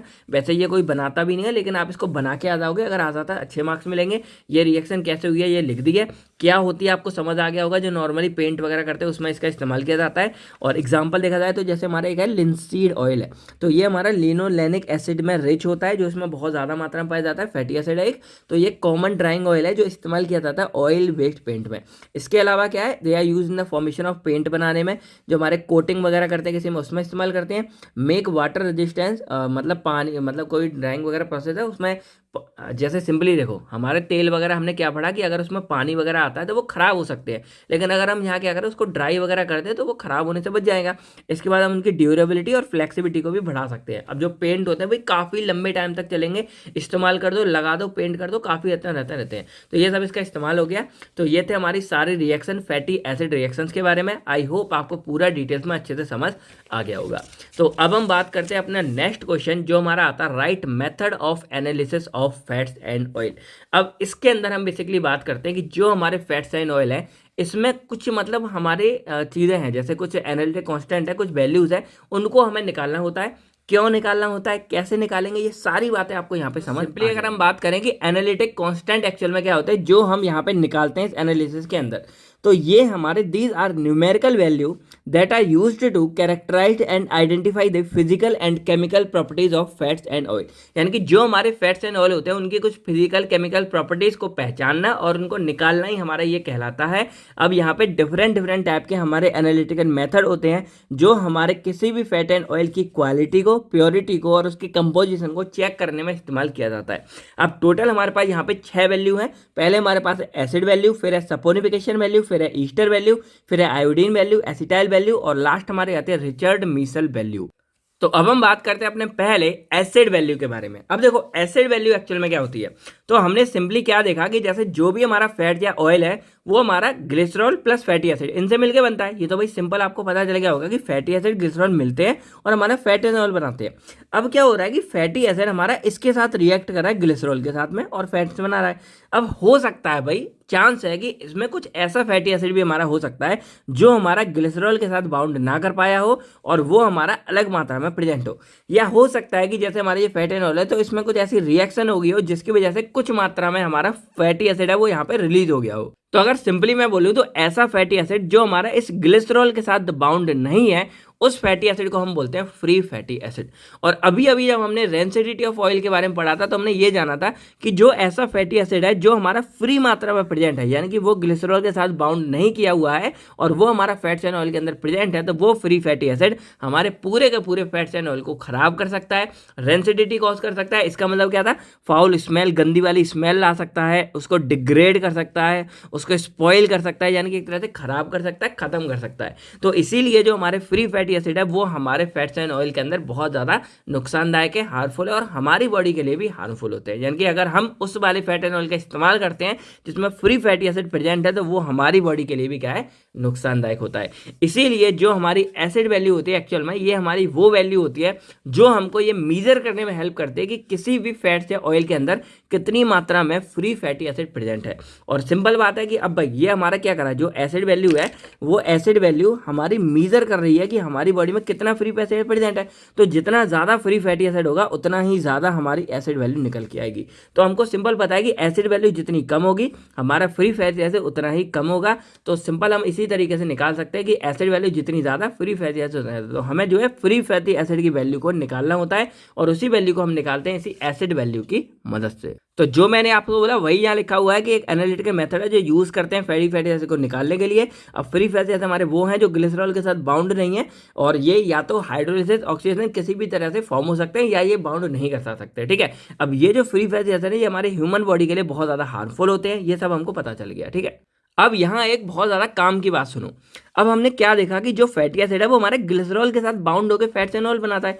अब ये जो ग्लिसरॉल है ये हमारा एक्चुअल में क्या होता है, एक तरीके का एल्कोहल होता है। क्या होता है, हमारा एल्कोहल होता है। सिंपल सी बात है। इसका फॉर्मूला हमारा था CH2OH और नीचे हमारे बाकी यानी कि OH जुड़ा हुआ था। अब मैं क्या करता हूँ कि जो फैटी एसिड है उसको भाई लास्ट में OH चाहिए जिसके साथ वो यहाँ पे जाके रिएक्शन करेगा।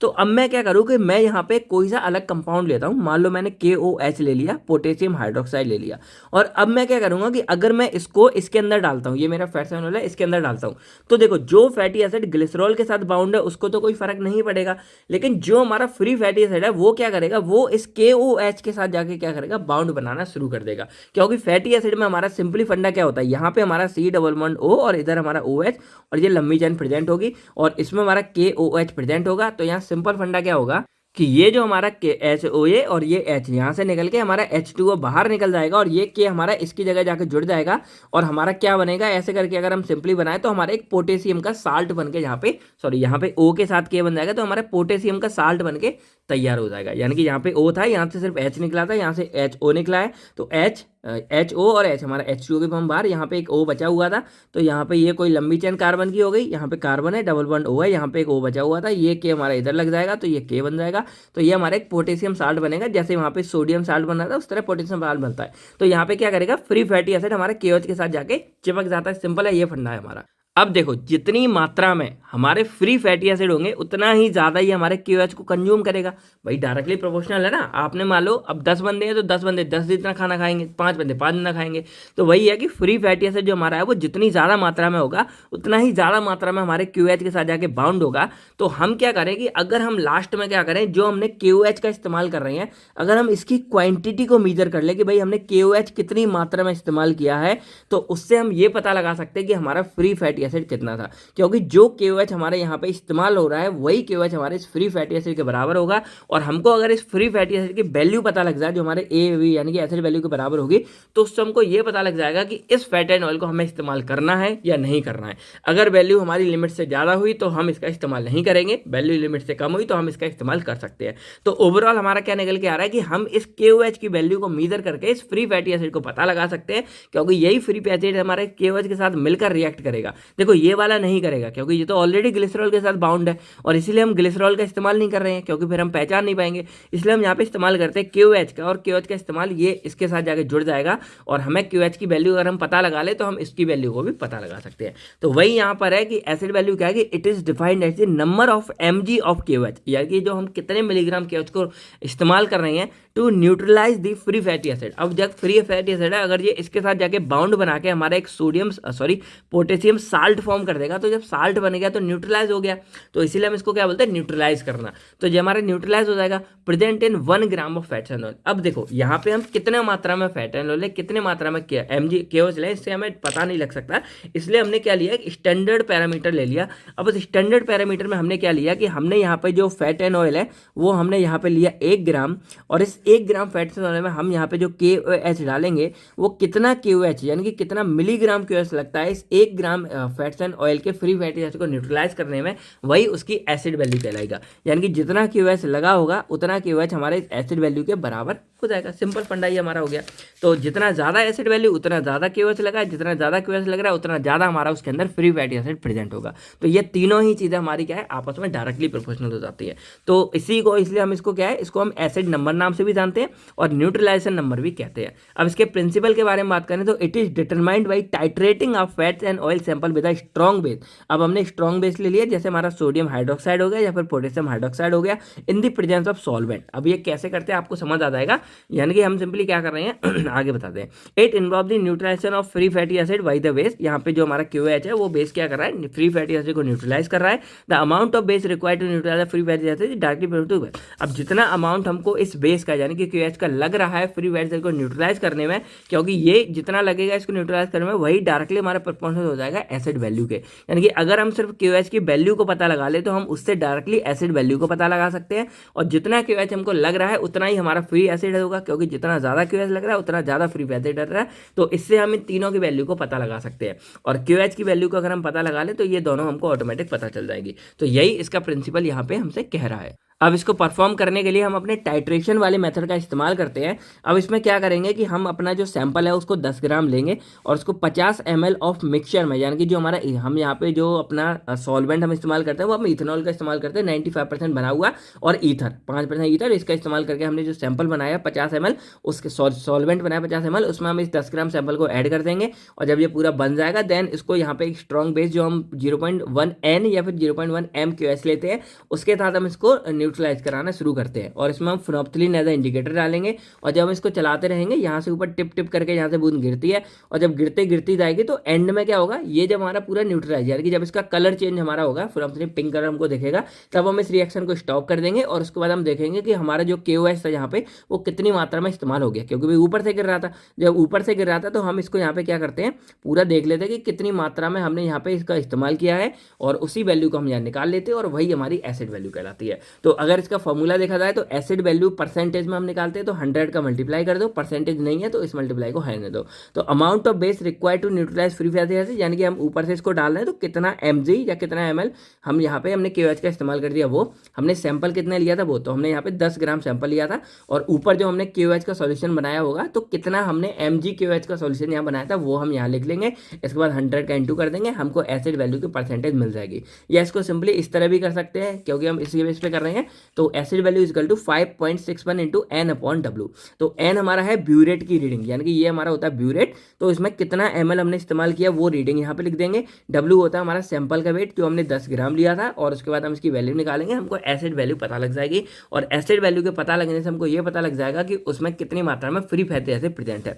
अब एसिड वैल्यू के बारे में बात करें तो लेस देन, अगर हमारी एसिड वैल्यू 0.5% से कम निकल के आती है तो वो लो है और इंडिकेट करता है कि भाई इसकी क्वालिटी जो हमारे फैट्स एंड ऑयल्स की क्वांटिटी अच्छी है। अगर वो हमारे 0.5 से 1.5 के बीच निकल के आता है तो मॉडरेट है और सम डिग्री ऑफ रेंसिडिटी, उसमें थोड़ा बहुत खराबपन हमारा हो सकता है। और अगर उसकी वैल्यू 1.5% से ज़्यादा है तो वो हाई इंडिकेट, मतलब उसमें हाई है ये वैल्यू, और ये इंडिकेट करता है कि जो हमारा ये फैट्स एंड ऑयल होगा ये पुअर क्वालिटी का है, उसमें रेंसिडिटी हमारी काफ़ी मात्रा में प्रेजेंट है। अब सिग्निफिकेंस देखा जाए क्या क्या इस्तेमाल करते हैं, तो सिग्निफिकेंस में वही लिख देना कि it is the measure of acidity of fats and oil. Actual में जो ये है एसिड वैल्यू, ये इसकी एसिडिटी को भी बताता है, क्योंकि फैट्स एंड ऑयल में जितनी ज़्यादा मात्रा में फ्री फैटी एसिड प्रेजेंट होंगे तो फ्री फैटी एसिड क्या करेंगे, एसिडिटी को बढ़ा देंगे। और इसीलिए हम इसको जब मेजर करते हैं इसीलिए इसका नाम एसिड वैल्यू होता है, क्योंकि हम इसमें एसिड को मेजर करते हैं कि कितनी ज़्यादा मात्रा में है। अब ये उसकी स्टेबिलिटी और सूटेबिलिटी, क्वालिटी, इन सबको अफेक्ट करता है। तो it is the measure of amount of free fatty acid, जो हमारा क्या इंडिकेट करता है क्वालिटी को, स्टेबिलिटी को, सेल्फ लाइफ को, इन सबको हम देखते हैं। और ये सब चीज़ें आप यहाँ पे देख सकते हो। तो आई होप आपको एसिड वैल्यू समझ आ गई होगी। अब देखो ये पहला था इसलिए मैंने आपको ये थोड़ा डिटेल्स में समझाया। अब हम नेक्स्ट बात करते हैं सपोनिफिकेशन वैल्यू या सपोनिफिकेशन नंबर के बारे में। तो देखो सपोनिफिकेशन एक्चुअल में क्या था, सपोनिफिकेशन हमारी एक वो प्रोसेस है जिसमें हम सोप को बना रहे थे, यानी कि साबुन को बना रहे थे। जैसे हमने यहाँ पे क्या देखा, it is the process of hydrolysed, जिसमें हम क्या कर रहे हैं, अपने सोप को बना रहे हैं। सिंपल समझो, अब जब हम सोप बना रहे थे तो हम क्या कर रहे थे कि हम अपना जो फैट्स एंड ऑयल था उसको ले रहे थे और उसकी रिएक्शन हम NOH या फिर KOH के साथ करा रहे थे। और जब ये रिएक्शन कर रहा था तो उसके बाद एक तो हमारा ग्लिसरॉल बन रहा था, एक हमारा सोप बन रहा था, यानी कि साल्ट ऑफ फैटी एसिड बन रहा था। यही हम सिंपली देखा, अगर हम यहाँ सिंपली देखें सपोनिफिकेशन में फैट्स ऑयल था हमारा, उसको हम NOH KOH के साथ रिएक्ट करा रहे थे। हमारा एक तो ग्लिसरॉल बाहर निकल रहा था और हमारे साल्ट ऑफ फैटी एसिड बन रहा था, और इसी को हम यहाँ पे क्या है, सोप बोल रहे थे। ठीक है, ये हमको पता है। अब क्वेश्चन ये आता है कि कितना हम KOH, यानी कि कितना ये रिएक्शन आखिर किस स्पीड से हो रही है, कितनी क्वांटिटी से हो रही है, यानी कि कितना NOH हम यूज करें कि हमारा कितनी मात्रा में सोप बनेगा। मतलब सिंपली अगर मैं आपसे बोलूँ कि मान लो भाई हम लोग हैं, हम काम करने वाले, हमारा मालिक आया, उसने बोला भाई साबुन बना रहे हो, हम बोले हाँ, तो वो बोलेगा भाई कितने NOH की रिक्वायरमेंट है और उस उतने NOH में आप कितना साल्ट कितना सोप बना सकते हो। तो सिंपली हमको एक हिसाब किताब लगाना है, तो उसी हिसाब किताब को लगाने के लिए हम इस्तेमाल करते हैं अपने सपोनिफिकेशन वैल्यू का या नंबर का। और इसको हम कैसे डिफाइन करेंगे, तो इसके लिए भी हमने एक स्टैंडर्ड क्या ले लिया कि हमने यहाँ पे 1 ग्राम फैट एंड ऑयल ले लिया, जो हम यहाँ पे लेते हैं। अब इस 1 ग्राम फैट एंड ऑयल में हम कुछ मात्रा में अपना KOH या NOH को ऐड करते हैं। तो हम यहाँ पे क्या करेंगे, अपने KOH को ऐड करेंगे, और जब KOH को ऐड करेंगे तो ये जो 1 ग्राम हमारा फैट्स एंड ऑयल है, ये complete 1 gram fats and oil हमारा क्या होगा, सोप में कन्वर्ट हो जाएगा। ये किसमें, सोप में कन्वर्ट हो जाएगा। तो इस complete 1 gram fats and oil को पूरे सोप या साबुन में कन्वर्ट करने के लिए हमें कितने mg KOH का रिक्वायरमेंट है, उसी वैल्यू को हम यहाँ पे सपोनिफिकेशन नंबर बोलते हैं। और उससे हमको ये आइडिया लग जाएगा कि 1 ग्राम फैट्स एंड ऑयल बनाने में हमको, मान लो एग्जाम्पल के लिए, मान लो हमको यहाँ पे 4 mg या मान लो 2 mg, हमको सिंपली क्या लगा, 2 mg KOH का लगा। ये कोई अच्छा नंबर, मतलब एग्जाम्पल के लिए मैं आपको बता रहा हूँ, कोई एग्जैक्ट नंबर नहीं है। तो मान लो कि अगर 1 ग्राम फैट्स एंड ऑयल बनाने में 2 mg लगता है, तो अब मुझे मान लो अगर मुझे 10 किलो बनाना है या अभी मान लो 10 ग्राम बनाना है, तो मुझको यहाँ पे 2 का डबल कर दोगे तो यहाँ पे 20 mg का रिक्वायरमेंट पड़ेगा। मुझे 1000 ग्राम बनाना है, यानी कि मुझे 1 किलो बनाना है, तो यहाँ पे लगभग 200 ग्राम आपको KOH का रिक्वायरमेंट लगेगा। तो इससे आपको ये समझ आ रहा है कि हमको फैट्स एंड ऑयल को अगर साल्ट बनाना है तो कितनी मात्रा में आपको NOH की रिक्वायरमेंट होगी। और भाई ये कैलकुलेशन जब आप कर लोगे तभी आप किसी साबुन वगैरह को बना पाओगे। तो यही सिंपली फंडा हमारे यहाँ पे होता है। तो अगर यहाँ पे डिफाइन किया जाए तो हम किस तरह डिफाइन कर सकते हैं कि एक तो सपोनिफिकेशन हमारी प्रोसेस है जिसमें हम सोप को बनाते हैं, और सोप बनाने में हमारी हाइड्रोलिसिस का इस्तेमाल होता है, ये हमने पहले देख लिया। इसके बाद हम डिफाइन करें तो it is the number of mg, यानी कि कितना हमने mg ऑफ KOH, यानी कि कितना KOH रिक्वायरमेंट हो रहा है जिसमें हम 1 ग्राम फैट्स एंड ऑयल को सोप में कन्वर्ट कर सके to saponify the 1 gram of fats and oil. तो it is the measure of average molecular weight of fatty acid present. अब इससे देखो एक तो ये हमको पता लग जाएगा कि कितना हमको KOH या NOH का रिक्वायरमेंट है किसी भी फैट्स एंड ऑयल को बनाने के लिए। दूसरा हमको क्या है, अब देखो जितना ज़्यादा हमको KOH की रिक्वायरमेंट हो रही है इसका मतलब है कि जो हमारा सब्सटेंस है उसमें उतनी ज़्यादा मात्रा में फैटी एसिड प्रेजेंट है, और फैटी एसिड गिलहर प्रेजेंट है, इसका मतलब क्या है, उसका मॉलिक्यूलर वेट हमारा उतना ज़्यादा होगा। क्योंकि फैट्स एंड ऑयल का मॉलिक्यूलर वेट हमारा किस पे डिपेंड कर रहा है, मोस्टली हमारे जो फैटी एसिड है, क्योंकि फैटी एसिड में हमारे कितने ज़्यादा मात्रा में कार्बन प्रेजेंट होते हैं, तो जितना ज़्यादा फैटी एसिड प्रेजेंट होगा उतना ज़्यादा उसका मॉलिक्यूलर वेट होगा। तो हमको यहाँ से एक आइडिया ये भी लग जाता है कि कितनी ज़्यादा मात्रा में फैट्स मतलब मॉलिक्यूलर वेट इसका है। अब जितना ज़्यादा नंबर हमारा सपोर्टिफिकेशन नंबर आएगा हमको पता चल रहा है कि उतना ज़्यादा हमको NOH की रिक्वायरमेंट है, KOH की रिक्वायरमेंट है अपने फैट्स एंड ऑयल को बनाने के लिए, और ये इसलिए क्योंकि उतना ही ज़्यादा उस वाले कंपाउंड का मॉलिक्यूलर वेट ज़्यादा होगा। तो इस तरह हम यहाँ पे अपने कोई भी फैट्स एंड ऑयल का मॉलिक्यूलर वेट पता लगा सकते हैं, और कितना उसको NOH या KOH का रिक्वायरमेंट है साबुन बनाने के लिए ये भी हमको पता लग जाता है। तो ये दोनों बातें हो गई। बाकी इसका प्रिंसिपल देखा जाए तो it is based on the principle of hydrolysis.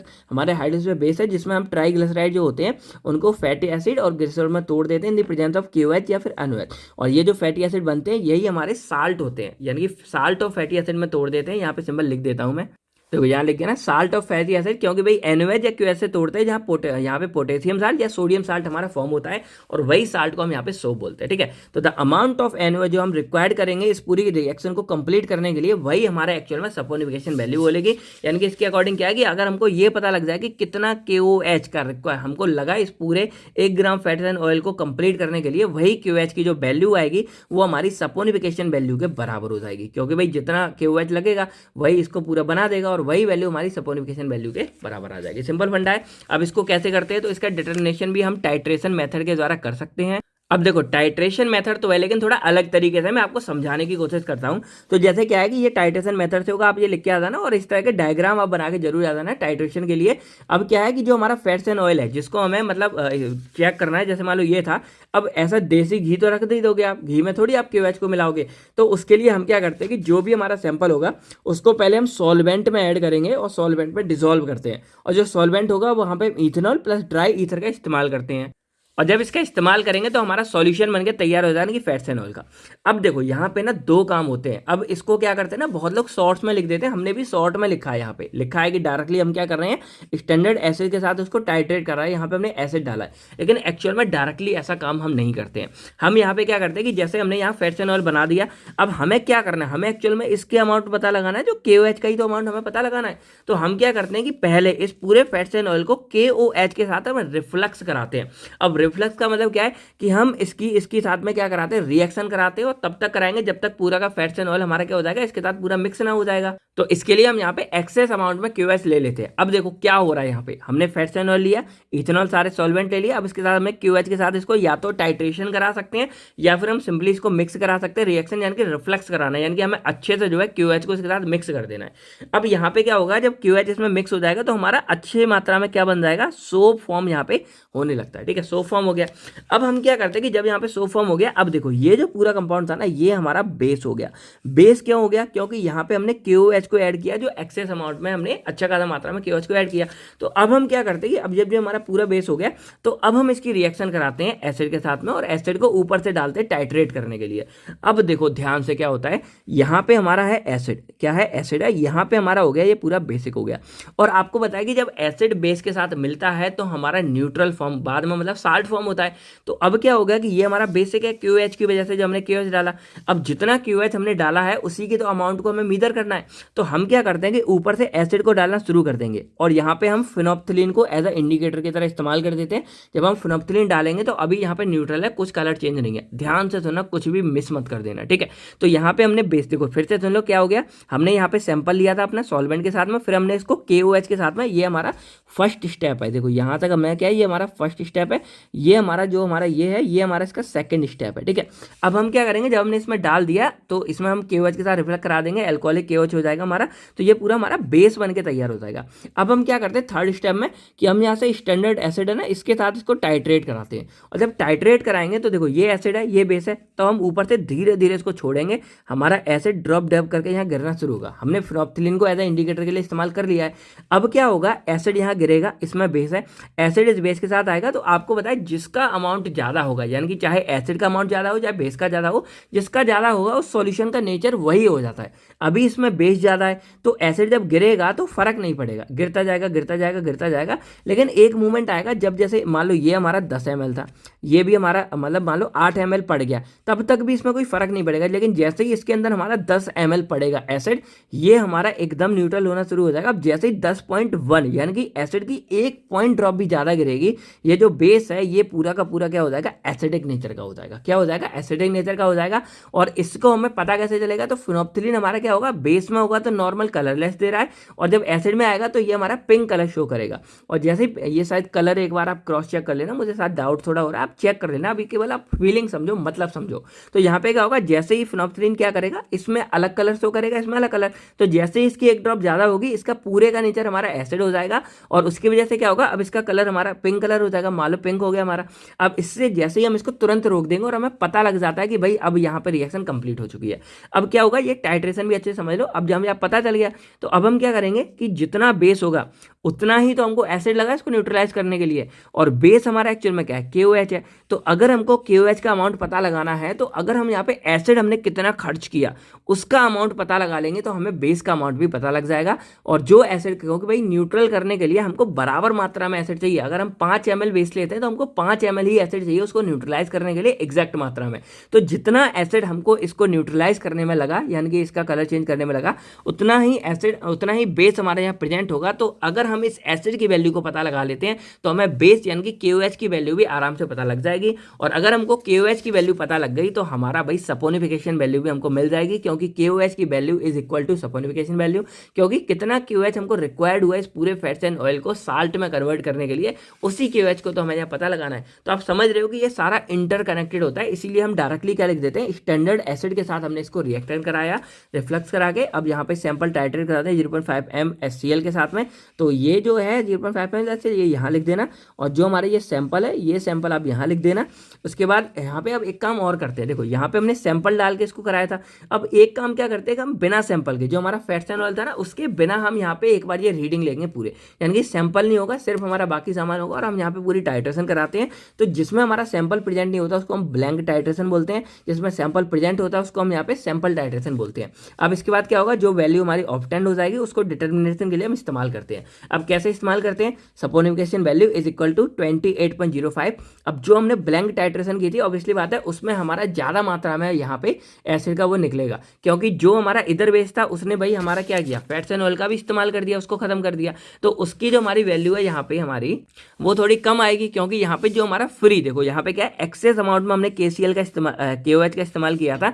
तो जो हमारा फ्री KOH होगा, यानी कि हमने एक्सेस मात्रा में किया था, तो जो हमारा फ्री KOH होगा सिर्फ वो हमारा रिएक्ट करेगा जब हम सैंपल वाले में करेंगे, क्योंकि भाई बाकी जो सैंपल है उसने तो उसको सोप में कन्वर्ट कर दिया है। तो जो फ्री KOH होगा उसका हम यहाँ इस्तेमाल करेंगे तो वो हमको यहाँ मिल जाएगा। और जब ब्लैंक टाइट्रेशन करेंगे तो उसमें सैंपल नहीं होगा, तो जो हमारा टोटल KOH होगा उसका हम यहाँ पे इस्तेमाल करते हैं। समझ रहे हो, देखो यहाँ पे हमने जो फ्री, ये वाला जो सैंपल वाला टाइट्रेशन था उसमें जो हमारा फ्री KOH होगा उसके साथ केवल रिएक्शन होगी, माइनस यहाँ पे जो ब्लैंक टाइट्रेशन में इसमें जो हमारा टोटल KOH होगा उसका हम इस्तेमाल करते हैं। अब टोटल KOH में से यहाँ पे क्या है, ब्लैंक पे टोटल KOH है जिसमें फ्री KOH है, तो जब टोटल में से फ्री माइनस कर देंगे तो हमको वो KOH मिल जाएगा जिस KOH ने हमारे फैट्स एंड ऑयल के साथ में रिएक्शन किया था। थोड़ा डीप था, लेकिन अगर आप समझ गए हो तो भाई मजे आ गए होंगे आपको। हमने एक्स्ट्रा, देखो हमने क्या लिया था, एक्सेस अमाउंट में KOH डाला था, जिसकी वजह से क्या है कि पहले जब हमने यहाँ रिएक्शन किया इस सैंपल के साथ में, तो जो फ्री KOH था, यानी कि जो KOH हमारा फैट्स एंड ऑयल के साथ रिएक्ट कर गया वो तो अलग है, लेकिन उसके अलावा जो एक्सेस मात्रा में KOH था वो जब रिएक्ट करेगा तो उसकी वैल्यू हमको यहाँ मिल जाएगी। उसके बाद ब्लैंक करवाते हैं, यानी कि जिसमें सैंपल नहीं था, तो टोटल KOH हमको यहाँ मिल जाएगा। अब टोटल KOH में से फ्री KOH जो हमारा था उसको अगर हम घटा देंगे तो जितना KOH हमने सैंपल में इस्तेमाल किया, यानी कि जितने KOH ने फैट्स एंड ऑयल को सोप में कन्वर्ट किया, उस KOH की वैल्यू हमको पता लग जाएगी। तो इसीलिए यहाँ पे दो टाइट्रेशन की जाती है, ब्लैंक टाइट्रेशन, एक टाइट्रेशन वैल्यू वाली। तो ब्लैंक में से हम इस फ्री KOH वाली वैल्यू को हटा देंगे तो वो value into 28.05 into weight of sample आपको पता लग जाएगा कि सपोनिफिकेशन वैल्यू क्या है, और उसी से आप आइडिया लगा सकते हो कि कितना मात्रा हमने KOH का इस्तेमाल किया फैट्स एंड ऑयल को सोप बनाने के लिए। तो आई होप थोड़ा बड़ा हो गया लेकिन थोड़ा डीप हो गया और आपको ये चीज़ समझ आ गई होगी। बाकी नहीं आई होगी कभी तो ये ब्लैंक और इसका चक्कर क्या होता है आप कमेंट करके बताओ भाई। मैं एक अलग वीडियो बना दूंगा जिसमें मैं आपको ये डिटेल्स में बताऊंगा कि ब्लैंक टाइट्रेशन और ये हम किस लिए इस्तेमाल करते हैं। बाकी क्या है, देखो सिग्निफिकेंस क्या है, क्या इस्तेमाल करते हैं, the magnitude of saponification value gives an idea about average molecular wait हमारे फैट्स एंड ऑयल का क्या होगा। तो molecular weight of fats and oil क्या है, कितने mg हमने यहाँ इस्तेमाल किया, सपोनिफिकेशन वैल्यू क्या है, हम यहाँ पे मॉलिक्यूलर वेट किसी भी फैट या ऑयल का निकाल सकते हैं। और हमको ये पता चल गया कि सपोनिफिकेशन वैल्यू जितनी ज़्यादा होगी मॉलिक्यूलर वेट हमारा यहाँ पे उतना, क्योंकि सपोनिफिकेशन वैल्यू हमारी अपॉन में निकल के आ रही है, तो मॉलिक्यूलर वेट हमारा उतना कम निकल के आता है। लेकिन सपोनिफिकेशन वैल्यू जितनी ज़्यादा होती है हमारा क्या, क्योंकि अगर हम इसको कर देंगे तो mg ऑफ KH हमारी डायरेक्टली प्रोपोर्शनल हो जाएगा। तो ये हमारा जो हमने स्टार्टिंग में बात की थी कि सपोनिफिकेशन वैल्यू हमारी QH की वैल्यू के डायरेक्टली प्रोपोर्शनल होती है, लेकिन मॉलिक्यूलर वेट से हमारी इनवर्सली प्रोपोर्शनल होती है। तो to it determine amount of KH required to saponify the fats and oil. तो ये हो गया हमारा सपोनिफिकेशन वैल्यू के बारे में। अब इसके बाद हम बात करें नेक्स्ट, तो हमारा आता है ईस्टर वैल्यू के बारे में। अब देखो ईस्टर वैल्यू एक्चुअल में हमको क्या बताती है। अब इसके लिए ना थोड़ा और फोकस मारना पड़ेगा। देखो ये जितने टॉपिक है ना सारे डीप वाले हैं, ठीक है। अब हमने क्या देखा था कि जैसे सिंपली समझो, हमारा जो फैट या फिर जो हमारा ऑयल बन रहा था उसमें क्या हो रहा था, उसमें हमारा ये था ग्लिसरॉल, ठीक है, और इसके साथ हमारा यहाँ पे फैटी एसिड मिल रहा था, फैटी एसिड मिल रहा था, और इन दोनों को मिलाकर ही हमारा फैट बन रहा था, ठीक है। अब हमने क्या देखा कि इसके अलावा हमने ये भी देखा कि कुछ मात्रा में हमारा जो फ्री फैटी एसिड था वो भी हमारा प्रेजेंट होता है। अब हमने क्या देखा कि जब ग्लिसरॉल और फैटी एसिड आपस में मिल रहे थे, अगर मैं आपको थोड़ा बना के दिखाऊं, तो जब ग्लिसरॉल और फैटी एसिड आपस में मिल रहे थे तो इसके साथ में हमारा C डबल बॉन्ड O और यहाँ पे हमारी जो R चेन थी, तो ये वाला बॉन्ड हमारा बन रहा था, और इस बॉन्ड को हम क्या बोलते हैं, ईस्टर बोलते हैं। क्या बोलते हैं दोस्तों, ईस्टर बोलते हैं।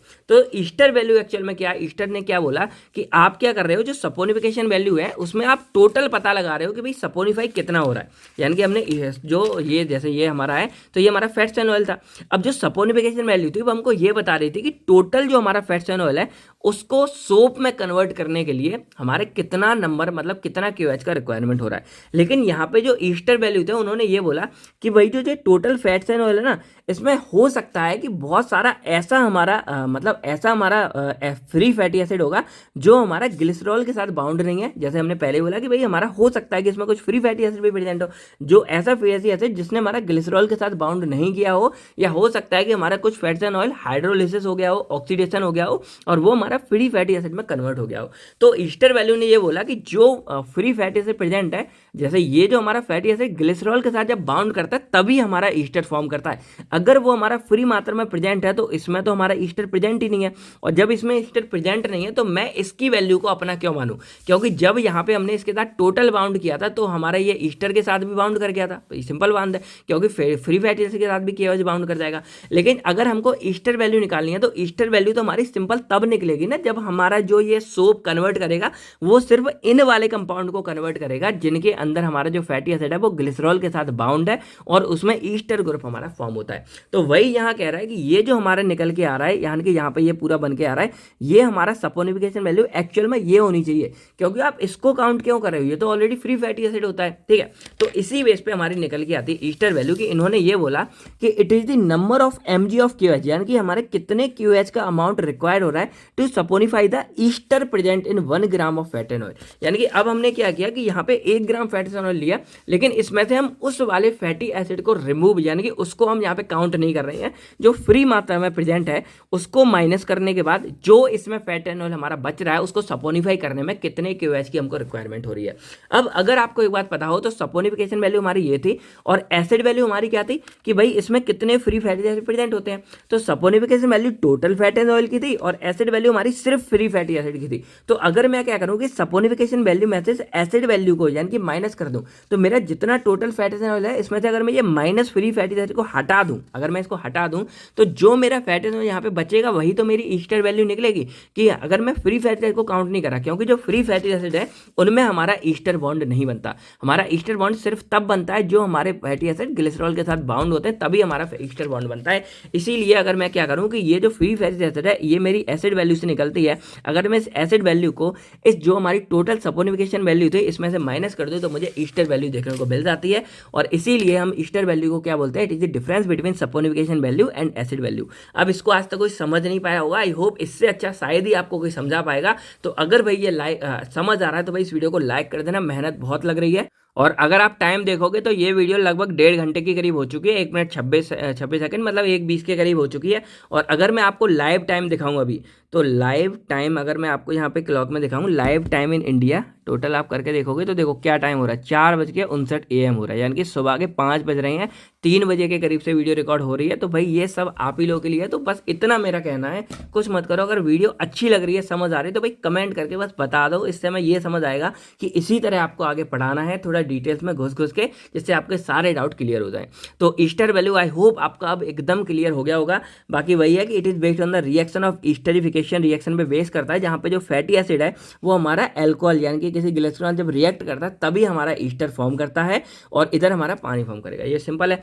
तो अब यहाँ पे क्या है कि these ester react with NaOH to saponify, और यही हमारे जो पूरे ईस्टर बने होते हैं, जो हमने यहाँ पे देखा कि ये जो पूरे हमारे ईस्टर है, फैट्स एंड ऑयल है, ये हमारे फर्दर क्या होते हैं, NaOH या फिर KOH के साथ रिएक्ट करते हैं, तब जाके हमारा जो सोप है, सोप साल्ट हमारा वो यहाँ के फॉर्म होता है। तो अगर यहाँ पे कुछ फ्री फैट्स है, इनको हम काउंट क्यों करेंगे, इसीलिए हम इसको रिमूव कर दे रहे हैं, जो हमने पहले पढ़ा। और इसको रिमूव करने में एसिड वैल्यू होती है फ्री फैटी एसिड की, तो हम इसको रिमूव कर देंगे, तो हमें सपोनिफिकेशन वैल्यू से इसको रिमूव करके हमें ईस्टर वैल्यू मिल जाती है। तो वही टोटल फंडा यहाँ पे होता है। बाकी डिटर्मिनेशन कैसे करेंगे, तो इसको भी हम टाइट्रेशन मेथड से कर सकते हैं। यहाँ पे हम क्या करेंगे, सबसे पहले it is optimise titrating fats and oil with a simple strong base such as KOH वगैरह in the presence of solvent, यानी कि पूरा जो हम स्ट्रॉन्ग बेस के साथ में पूरा उसको तैयार करते हैं।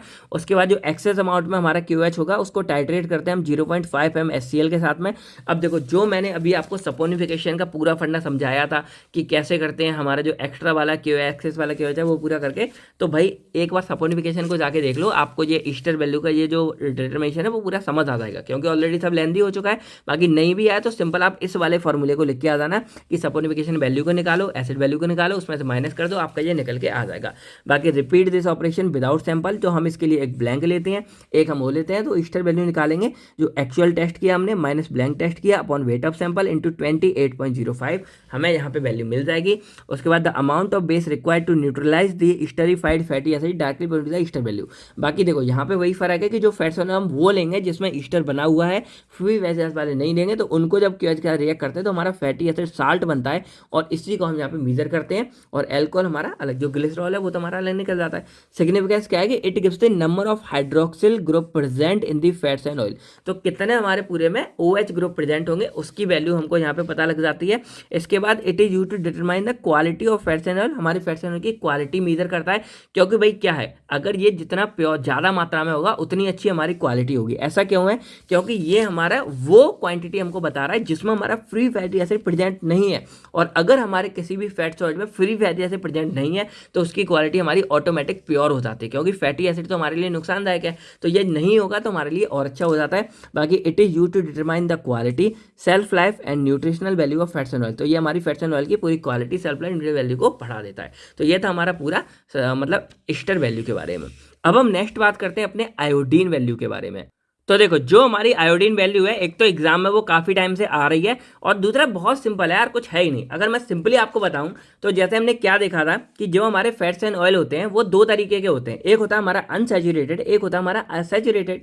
तो यहाँ पे क्या होता है कि जो आयोडीन वैल्यू है ना, वो अनसैचुरेटेड, जैसे उसमें डबल बॉन्ड प्रेजेंट होते हैं, सैचुरेटेड में सिंगल बॉन्ड, तो हमारी आयोडीन वैल्यू हमको ये बताती है कि कोई भी फैट्स एंड ऑयल के अंदर कितनी मात्रा में डबल बॉन्ड प्रेजेंट है, तो उसी वैल्यू को हमें बताती है आयोडीन वैल्यू। अब कैसे काम करती है, तो हम जब यहाँ पे क्या देखेंगे, जैसे हमारे जो डबल बॉन्ड है, तो डबल बॉन्ड हमने क्या देखा, जैसे कार्बन कार्बन डबल बॉन्ड है, मान लो यहाँ पे carbon double bond carbon present है, तो अगर मैं क्या करूँ, यहाँ पे हमारे हाइड्रोजन प्रेजेंट होते हैं, अगर मैं क्या करूँ कि इसमें आयोडीन को ऐड कर दूँ, अब आयोडीन मैंने I2 ऐड की है, तो ये भी हमारा, जैसे हमने जब हाइड्रोजनेशन पढ़ा था उसमें H2 हमारा ऐड होकर इसको सैचुरेटेड में कन्वर्ट करा था, सेम फंडा यहाँ पे क्या है कि जब मैं इसको आयोडीन को ऐड करता हूँ तो ये भी क्या करेगा, मान लो इधर मैंने ये दो आयोडीन ऐड किया, तो एक तो इधर के दो आयोडीन हमारे एक इधर जुड़ जाएगा, एक इधर जुड़ जाएगा, एक इधर जुड़ जाएगा, एक इधर जुड़ जाएगा, और ये डबल बॉन्ड को हमारा हटा देगा। क्या करेगा, डबल बॉन्ड को हमारा हटा देगा।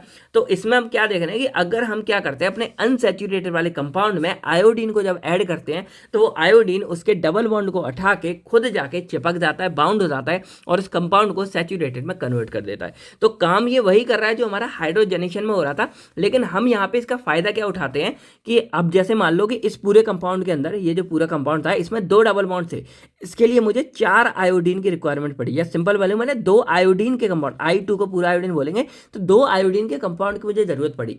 तो इससे मैं ये पता लगा सकता हूँ कि जब मुझे 2 आयोडीन की कंपाउंड की जरूरत पड़ी तो यहाँ पे 2 डबल बॉन्ड थे।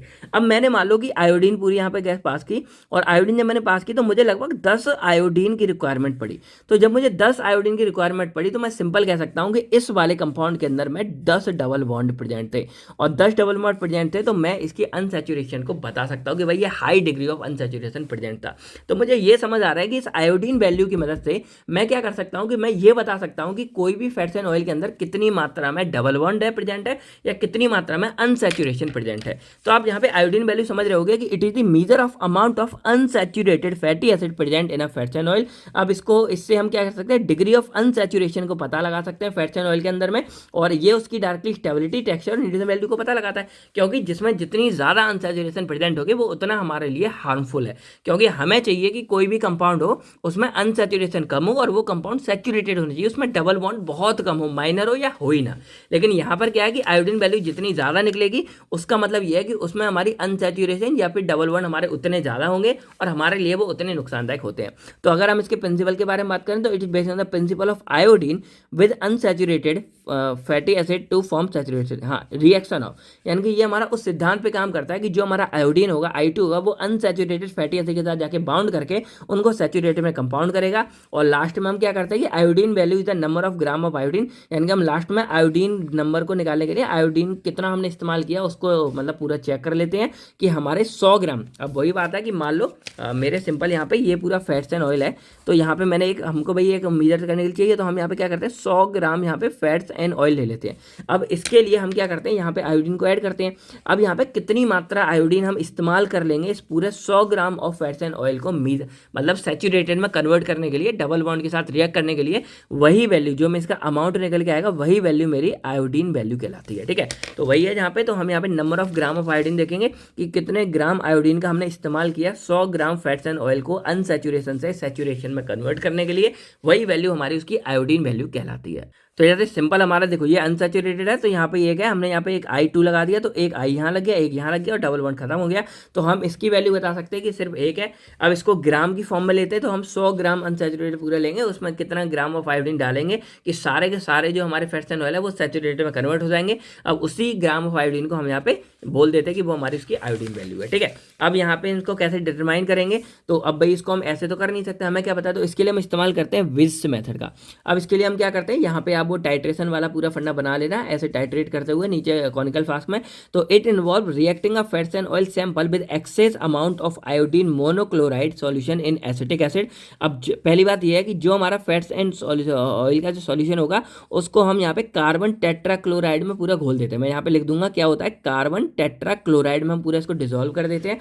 उसके बाद उस सैंपल को हम क्या करेंगे, आयोडीन मोनोक्लोराइड के साथ में पूरा रिएक्ट कराते हैं, और एक्सेस मात्रा में हम यहाँ पे आयोडीन मोनोक्लोराइड का इस्तेमाल करते हैं, यानी कि जो हमारा आयोडीन है जो हम यहाँ इस्तेमाल कर रहे हैं आयोडीन मोनोक्लोराइड, उसका हम यहाँ पे इस्तेमाल करते हैं और वो हम एसिटिक सॉल्यूशन के अंदर करते हैं। अब क्या होगा, जो एक्सेस मात्रा में आयोडीन मोनोक्लोराइड है उसको हम ट्रीट करते हैं पोटेशियम आयोडाइड के साथ में। उसके बाद क्या होगा, अब जो हमारा सैंपल होगा उसको हम टाइट्रेट करते हैं अगेंस्ट 0.1 सोडियम थायोसल्फेट के साथ में, और जब थायोसल्फेट के साथ में करेंगे, और इंडिकेटर के लिए हम यहाँ पे स्टार्च का इस्तेमाल करते हैं। तो देखो वही फंडा है, जब भी ऐसा कुछ होता है, मैंने क्या बोला है कि जैसे हमने यहाँ पे क्या ले लिया है, सिंपल अगर मैं बना के आपको दिखाऊं, तो जैसे मान लो हम यहाँ पे 2 सैंपल लेते हैं, हमने एक ये ले लिया, अब हमने इसमें पूरा सैंपल डाला और इसके साथ हमने आयोडीन भी डाला। ठीक है, अब आयोडीन हम यहाँ पे एक्सेस मात्रा में डालते हैं, यानी कि हमने मान लो थोड़ा ज़्यादा डाला।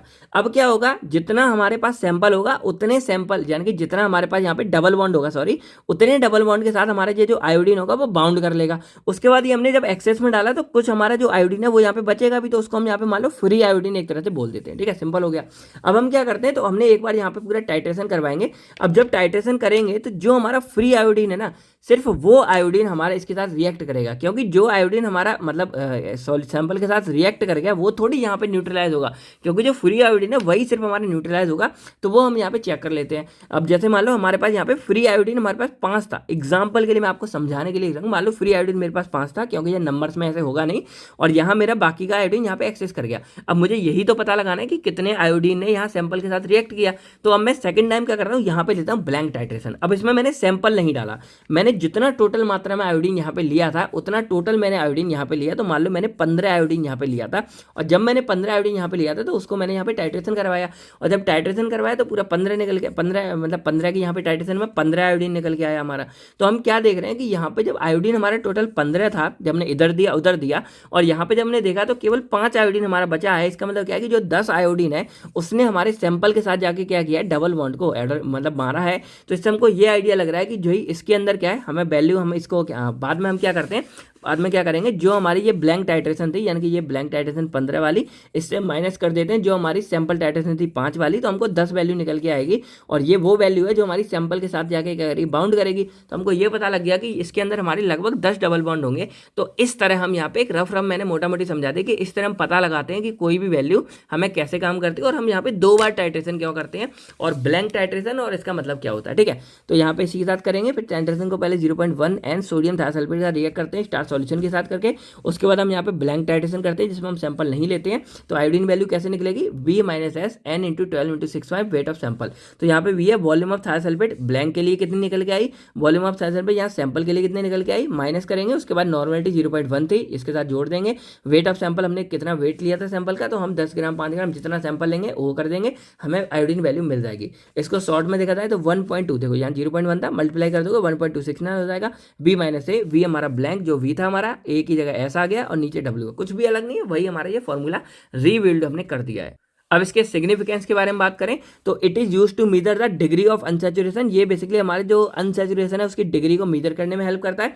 उसके बाद amount of iodine required to saturate the double bond is the iodine value. अब जितना आयोडीन हमको रिक्वायर्ड हो रहा है डबल बॉन्ड को न्यूट्रलाइज करने के लिए, वही हमारी उसकी आयोडीन वैल्यू कहलाती है। तो मतलब क्या है कि जितना ज्यादा आयोडीन वैल्यू निकल के आएगी उसमें उतना ही ज्यादा हमारा अनसैचुरेशन प्रेजेंट होगा, और जो अनसैचुरेटेड हमारे लिपिड्स होते हैं वो ज्यादा सस्पेक्टेबल होते हैं रेंसिडिटी के लिए। तो हमको ये पता लगता है कि जितना ज्यादा लिपिड अनसैचुरेटेड प्रेजेंट है उतने ही ज्यादा हमारी डेंसिटी कॉज कर सकते हैं।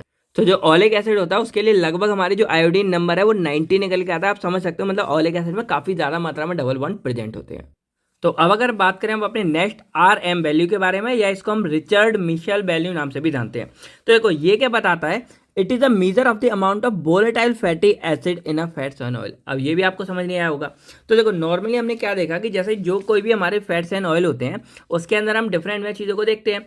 तो यहाँ पे क्या हो रहा है कि जैसे कुछ ऐसे भी फैट्स एंड ऑयल हैं जिनमें जो हमारी फैटी एसिड थी, तो उनमें जो हमारी कार्बन की चेन थी वो लगभग 12 से 20 के करीब होती है। लेकिन कुछ ऐसे भी फैटी एसिड थे जिन्हीं में जो कार्बन की चेन है वो हमारी 10 या 10 से भी कम होती है, यानी कि अप टू 10 होती है, और उनको हम मेनली बटर बोलते हैं। क्या बोलते हैं, बटर, यानी कि जो हमारे बटर टाइप आपने देखा होगा वो ये होती है। ठीक है, तो उन बटर में क्या दिक्कत होती है ना कि उसमें हमारे वोलेटाइल फैटी एसिड क्रिएट हो जाते हैं। अब वोलेटाइल फैटी एसिड क्या होते हैं कि वोलेटाइल फैटी एसिड एक तो ऐसे एसिड्स हैं जो नॉर्मली हमारे एवोपरेट वगैरह हो सकते हैं, इसीलिए हम वोलेटाइल वर्ड का इस्तेमाल करते हैं। बट इतना समझ लो यहाँ पे कि जो हमारे फैटी एसिड कोई भी होंगे वो is not good for our health. अगर वो ज़्यादा मात्रा में जब ऐसे तो वो हमारी हेल्थ के लिए गुड नहीं होते हैं। तो इसलिए हम क्या करते हैं कि यहाँ पे it is useful in testing the purity of butter. अब जो ऐसे बटर हैं जिनमें शॉर्ट चेन प्रेजेंट होती है तो उनमें ये हाई बनने के चांस होते हैं। अब कोई माइक्रोब्स की वजह से, कोई भी रिएक्शन की वजह से हमारे ये वोलेटाइल फैटी एसिड बन सकते हैं, और अगर ये बन जाते हैं तो हमारे लिए नुकसानदायक हो सकते हैं। जैसे आपने कुछ बटर आप लोगों ने देखा होगा कितना भर भर के डाला जाता है भाई, मार्केट फास्ट फूड नॉन में इतना ज़्यादा बटर इस्तेमाल किया जाता है, पर ये नुकसानदायक भी हम लोगों के लिए ज़्यादा, इसलिए हमको बटर वगैरह इस्तेमाल नहीं करना चाहिए। ठीक है, और उसमें जो वोलेटाइल फैटी एसिड है वो हमारे लिए नुकसानदायक है। तो हम क्या कर सकते हैं, बटर की प्योरिटी को चेक करते हैं इस RM वैल्यू की मदद से। और RM वैल्यू एक्चुअल में क्या करती है, ये मेजर करती है कि किसी भी बटर के अंदर या जो भी शॉर्ट चेन वाले हमारी फैटी एसिड्स हैं, जो हमारी फैट्स एंड ऑयल है, उसके अंदर कितनी मात्रा में हमारा वोलेटाइल फैटी एसिड प्रेजेंट है। अब ये जितना ज़्यादा होगा उतना हमारे लिए नुकसानदायक है, जितना नॉर्मल रेंज में होगा, कम होगा, उतना हमारे लिए ठीक होता है। Since it contain the good concentration of volatile fatty, मैंने बोला इसमें गुड कंसंट्रेशन होता है, जैसे ब्यूटारिक एसिड हो गया, कैप्रोइक एसिड हो गया, बटर के अंदर में उसके अंदर ये काफ़ी ज़्यादा मतलब प्रेजेंट होता है। तो हम उसी को मेजर करते हैं, और इसको मेजर करके हम ये पता लगा सकते हैं कि कोई भी जो बटर है या ये हमारे खाने पीने के एसिड है, ये कितना हमारी बॉडी तक ठीक है या नहीं है। देखो जितने भी थे ना हमारे सब यही पता लगा रहे थे कि फैट्स एंड ऑयल हमारी बॉडी के लिए ठीक है या नहीं है, कितनी मात्रा में ठीक है, कितनी हमारा ठीक नहीं है। अब इसको कैसे पता लगाते हैं, तो इसके लिए भी सेम हमको यही काम करना है कि अब भाई हमको एक स्टैंडर्ड लेना होता है। तो हम 5 ग्राम फैट्स एंड ऑयल ले लेते हैं।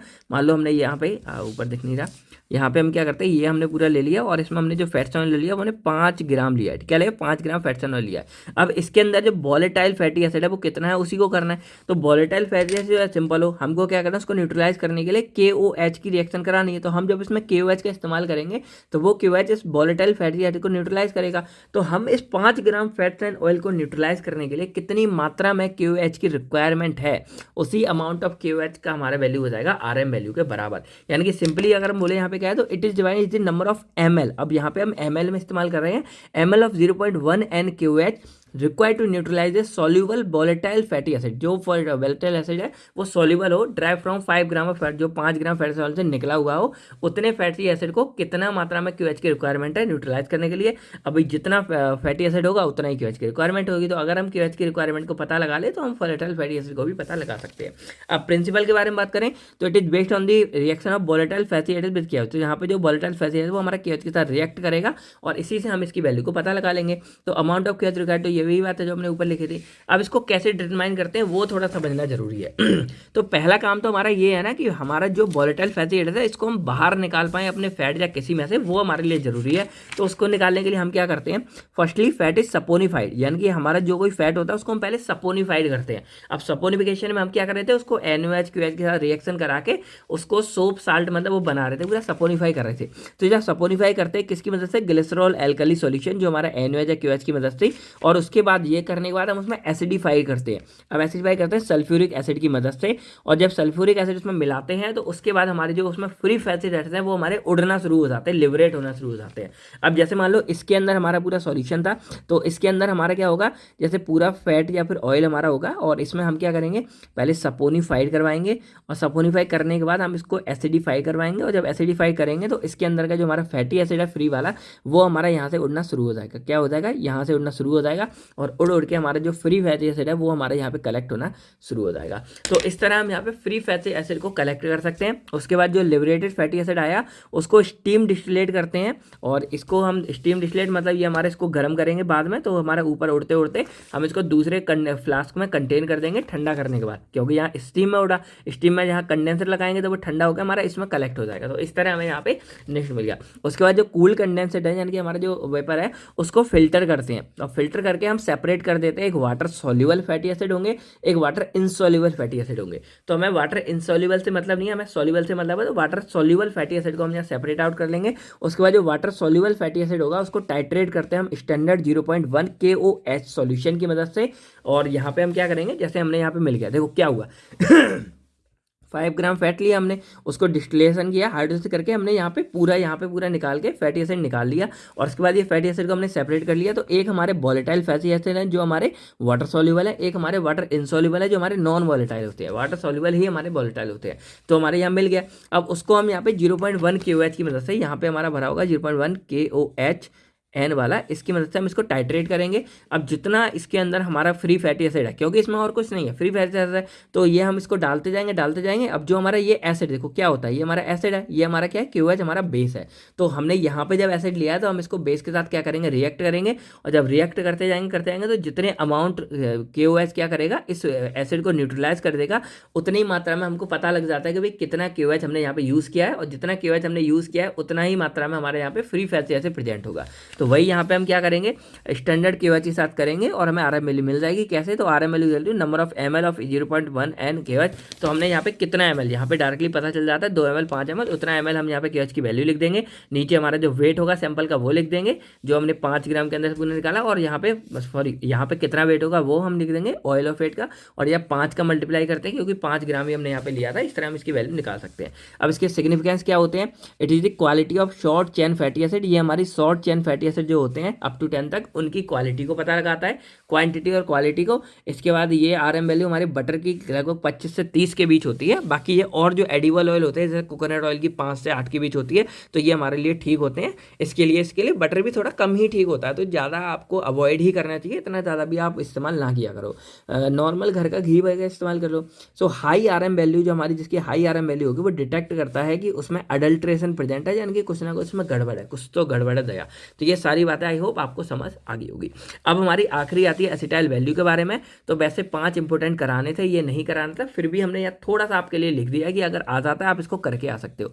तो ये क्या करता है कि it is the measure of amount of acetic acid in a fat of oil. जैसे ईस्टर वैल्यू ईस्टर का पता लगा रही थी, उस तरह जो फैट्स एंड ऑयल है उसमें एसिटिक एसिड तो प्रेजेंट नहीं होता, कहीं तो प्रेजेंट है, तो उसके अमाउंट को ये मेजर करते हैं। अब कैसे करेंगे, तो इसमें भी हम KOH का इस्तेमाल करेंगे। तो it is the number of mg of KOH required to neutralise the acetic acid. अब हम इसकी जब रिएक्शन पूरा कराएंगे तो एसिडिक मतलब एसिटिक एसिड के साथ जब पूरा रिएक्शन करेंगे KOH, तो कितना amount of KOH acetic acid को न्यूट्रलाइज कर देगा, वही हमारी एसिटाइल वैल्यू निकल के आएगी।